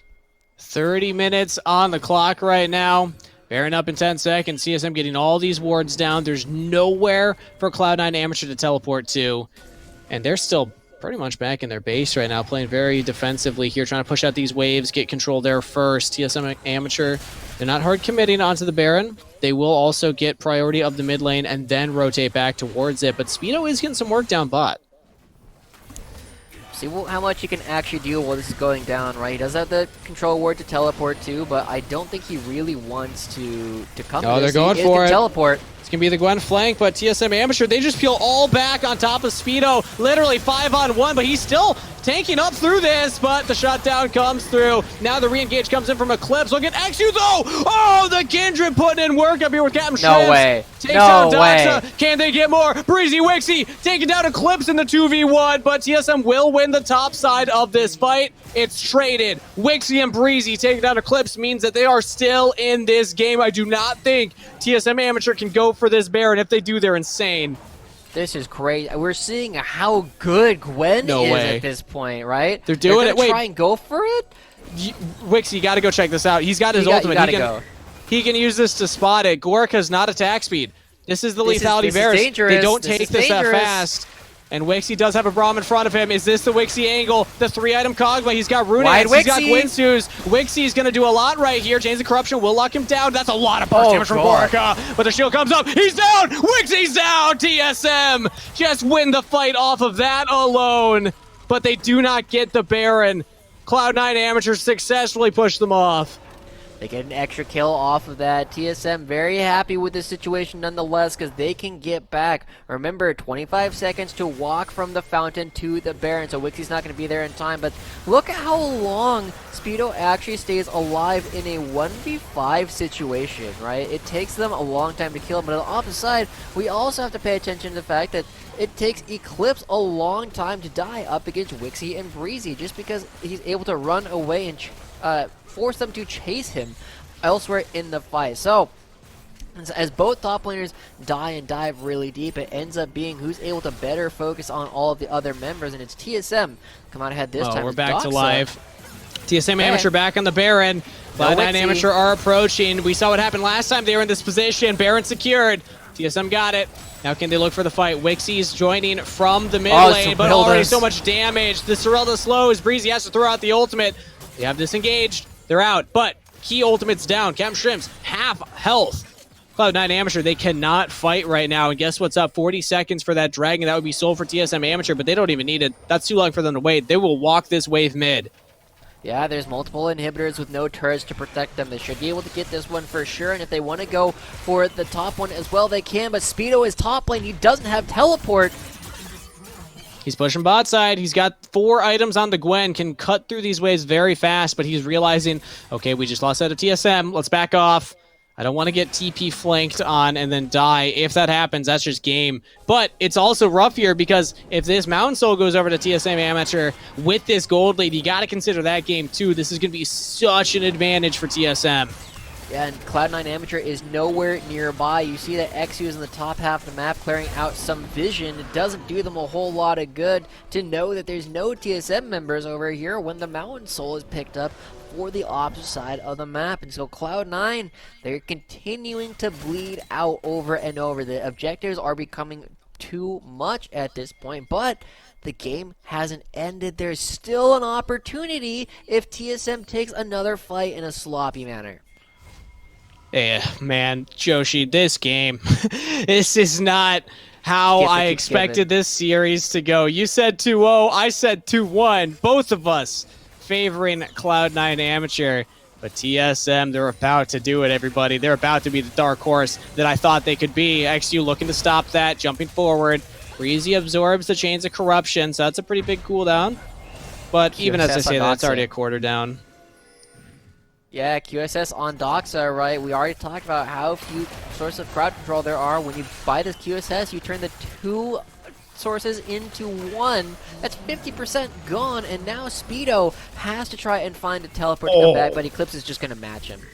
Literally one arrow onto Xuse, half his health bar right there. Gorica, 10, 1, and 6. Speedo's not coming. Absolutely popping off right now. Speedo is teleporting in. He's got to. They're hoping to keep open these Nexus turrets, keep them alive, but the cannons, they're doing all the work for TSM. 2 Baron-powered cannon minions is enough, and now supers are pushing it. Whoa! That was a lot of damage. The big man in the jungle going AP. Not fun to play against with that burst. Speedo going forward, trying to get damage onto Eclipse right now. Wixie is the one to pay attention to. Kog'Maw, can he do it? Can he get the damage off? Oh, wow. Speedo's still alive right now. He healed up through all of that, but Breezy cannot be set the same. Nexus as well. TSM have done it. TSM Academy take down the #1 seeded team in their group. And they give the upset of all upsets, keeping their dreams alive and pretty much locking in their proving ground spot. There's no way that Cloud9 can walk away from that and just be saying like, yeah, I think TSM just played better. That was a situation where you're coming off of some of these great games over and over from Risen Champions League, but TSM realized there are some cracks in the armor. We're going to find the opportunities, and Donbray, oh my God, the improvement that we saw from this guy in Risen to what he's already showing on the first day here of the Summer Showdown is absolutely incredible. This guy, I'm not going to say he's like, he's already the best support in the league, but just being able to take down Wixie and Breezy multiple times in the 2v2, not something I would have expected in a million years. And multiple times to the 2v2, the dives. He was also getting around the map, going mid lane and helping shut down Captain Shrimps. Impressive stuff right here. Man, that performance, games 2 and 3 from TSM Amateur, just night and day from game #1, where they essentially just got shut out from the get-go. And whether they're playing through top lane or bot lane, they're looking good, and they give us our first red side win too, so they won that side of the matchup. I have nothing but positive words to say about this team. Very impressive stuff. Yeah. Wow. It's really impressive. Just like watch how they're moving around the map and actually be really aggressive and just be unafraid to take these fights. It is kind of the difference where in the very first game they seemed a little bit hesitant to go for things, and then their coach comes to them and is like, guys, just fight. You're better. Just do it. And they were able to find every single skirmish after that. There were a couple of small mistakes, right, where they tried to dive the Gwen and didn't learn from the mistakes that Cloud9 made in game 2, but it ends up being okay because Frost Forest was able to spend so much time up there. We're going to spend some time looking at the 2v2 down here in the bottom lane and actually give some opportunity to praise Donbray and Gorica. Yeah, let's take a look at that replay right now, because this was a big part early on. Wixie got first blood, remember, but this just kind of shut that down. Yeah, it starts off with them realizing, oh wait, this guy doesn't have any flash. They used it in order to get the first blood on Donbray originally, and so he can't leave. Breezy can't leave either. He has nowhere to go. He just needs to put as much DPS into Gorica as possible. This and flame. Oh, yeah. Oh, God. Doesn't get any of the damage. Gorica just walks away, and you see his health bar is back up to like 250, 300 by the end of it, just off of all the sustain he's able to get between the Ravenous Hunter as well as the potion that's running. It's just so much, and because they were able to find these kills here, they were able to chain snowball this side of the map where Cloud9 couldn't do so on the top side. Very impressive performance on the bot 2v2, but it wasn't just the lanes, it was also getting outside of laning phase and into the team fight stages that TSM Amateur was able to impress. We have one around the 25-minute, the first Baron take here, as we take a look at this replay as well, because Cloud9 Amateur, we highlighted how few engage options they had, and you really felt it in this moment. It was really brutal at this point, right? By this point, you've already lost so many skirmishes. You try and come in, and remember, stuns don't actually stop smites from going off. Frost Force is able to lock it down. XU gets yeeted out of the Baron Pit, and the Kindred is so weak at this point. And as a marksman, if you don't have any damage, you don't have much of anything, they just run everybody down because Wixie comes around, little puppy, he's like, oh, I want to play, and then he has to run away with his tail between his legs. Great flash from Gorica right there. Really good timing, because no a lot chances. of people, a lot of AD carries, they're looking at their target. They're looking to the left where they're trying to chase down. Oh, wow, I didn't even notice that. I But the didn't fact know that he was that. able to see that there's a Kog'Maw flashing on him, very impressive stuff. So, yeah, I mean, is it a surprise that Goro goes 3 levels up when he was 10-1 by the end of that In game? retrospect, Absolutely no. insane. But like that's still such a large difference that you don't expect to see. So this is a big opportunity now that TSM are able to shore up their bottom lane. They look like they might be able to contest with some of the other top teams in the league. Especially if they can get these kinds of drafts. I will say it again, I was not impressed with Cloud9 Amateur's draft right there. They just had Karma in the mid lane. That would have been much better. And you could really feel that they just didn't have the team fight, and the TF did nothing early on.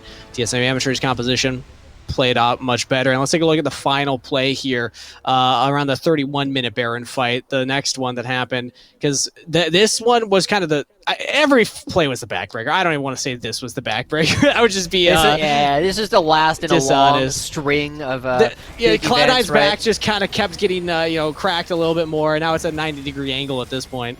Yeah, it's honestly surprising, right? Like the Gwen is just such a powerful first pick. You're able to stay alive against all of these all of these ranged champions, and it looks okay for Cloud9. And there were a couple fights that looked okay for Cloud9 throughout the game, which was itself surprising. But unfortunately, it's just a matter of like too little, too late. This is a situation where this composition has scaling elements, but they don't scale together. They just scale in the same way, and you aren't able to leverage that when there are such crazy engage tools available from the Gragas. So TSM are able to identify some areas where Cloud9 is a little bit lacking, and they're really looking very strong. So with the #1 seed already underneath their belts, and we already see a bit of an upset coming in the rest of the group as well, there might be even more opportunities for TSM to not only continue rising here, but maybe take first in the group. Let's not get ahead of ourselves right now, Joshi. I mean, there's a chance, obviously, but that's a lot of faith right there. Let's catch everybody up on everything else that's happened in the group. If you didn't catch us earlier, we did have confirmation that Resolve, they were not able to take down their opponents in OQ, so OQ were up 2-0 over them. And also Conviction, they were 1-1 against EGP. I believe that we have the answer on that one, but I'm not seeing it here. So we'll wait for word confirmation from production on who is the winner of that one. Obviously, AoE randoms were able to 2-0 Supernova, and Maryville University 2-0ing Glaive Esports Prime. So that catches us up. And here we go. We do have confirmation. EGP were able to come back. They were down 1-0, but they did reverse sweep and get that 2-1. So, all right, at least one of the predictions that we had going into today did work out. Although I guess the other two, Maryville and AoE. And AoE are against Supernova, so we get most of them correct today, or at least the favored teams seem to be coming out ahead. But TSM, can't understate how much of an upset this really was. They hadn't made it out of groups before, whereas Cloud9 got second at Risen, right? The huge difference that we're already seeing is going to make the rest of the Summer Showdown very exciting. Very exciting indeed. And speaking of, we got another match coming up after this one. We got AoE Esports versus 100 Thieves next after a shorter break here. So now's the time. Stretch your legs, do your wrist stretches, maybe play some TFT on your phone. I don't know, something to distract you for a bit. We're going to take a quick break here. We'll be back for our second series of the day right after this.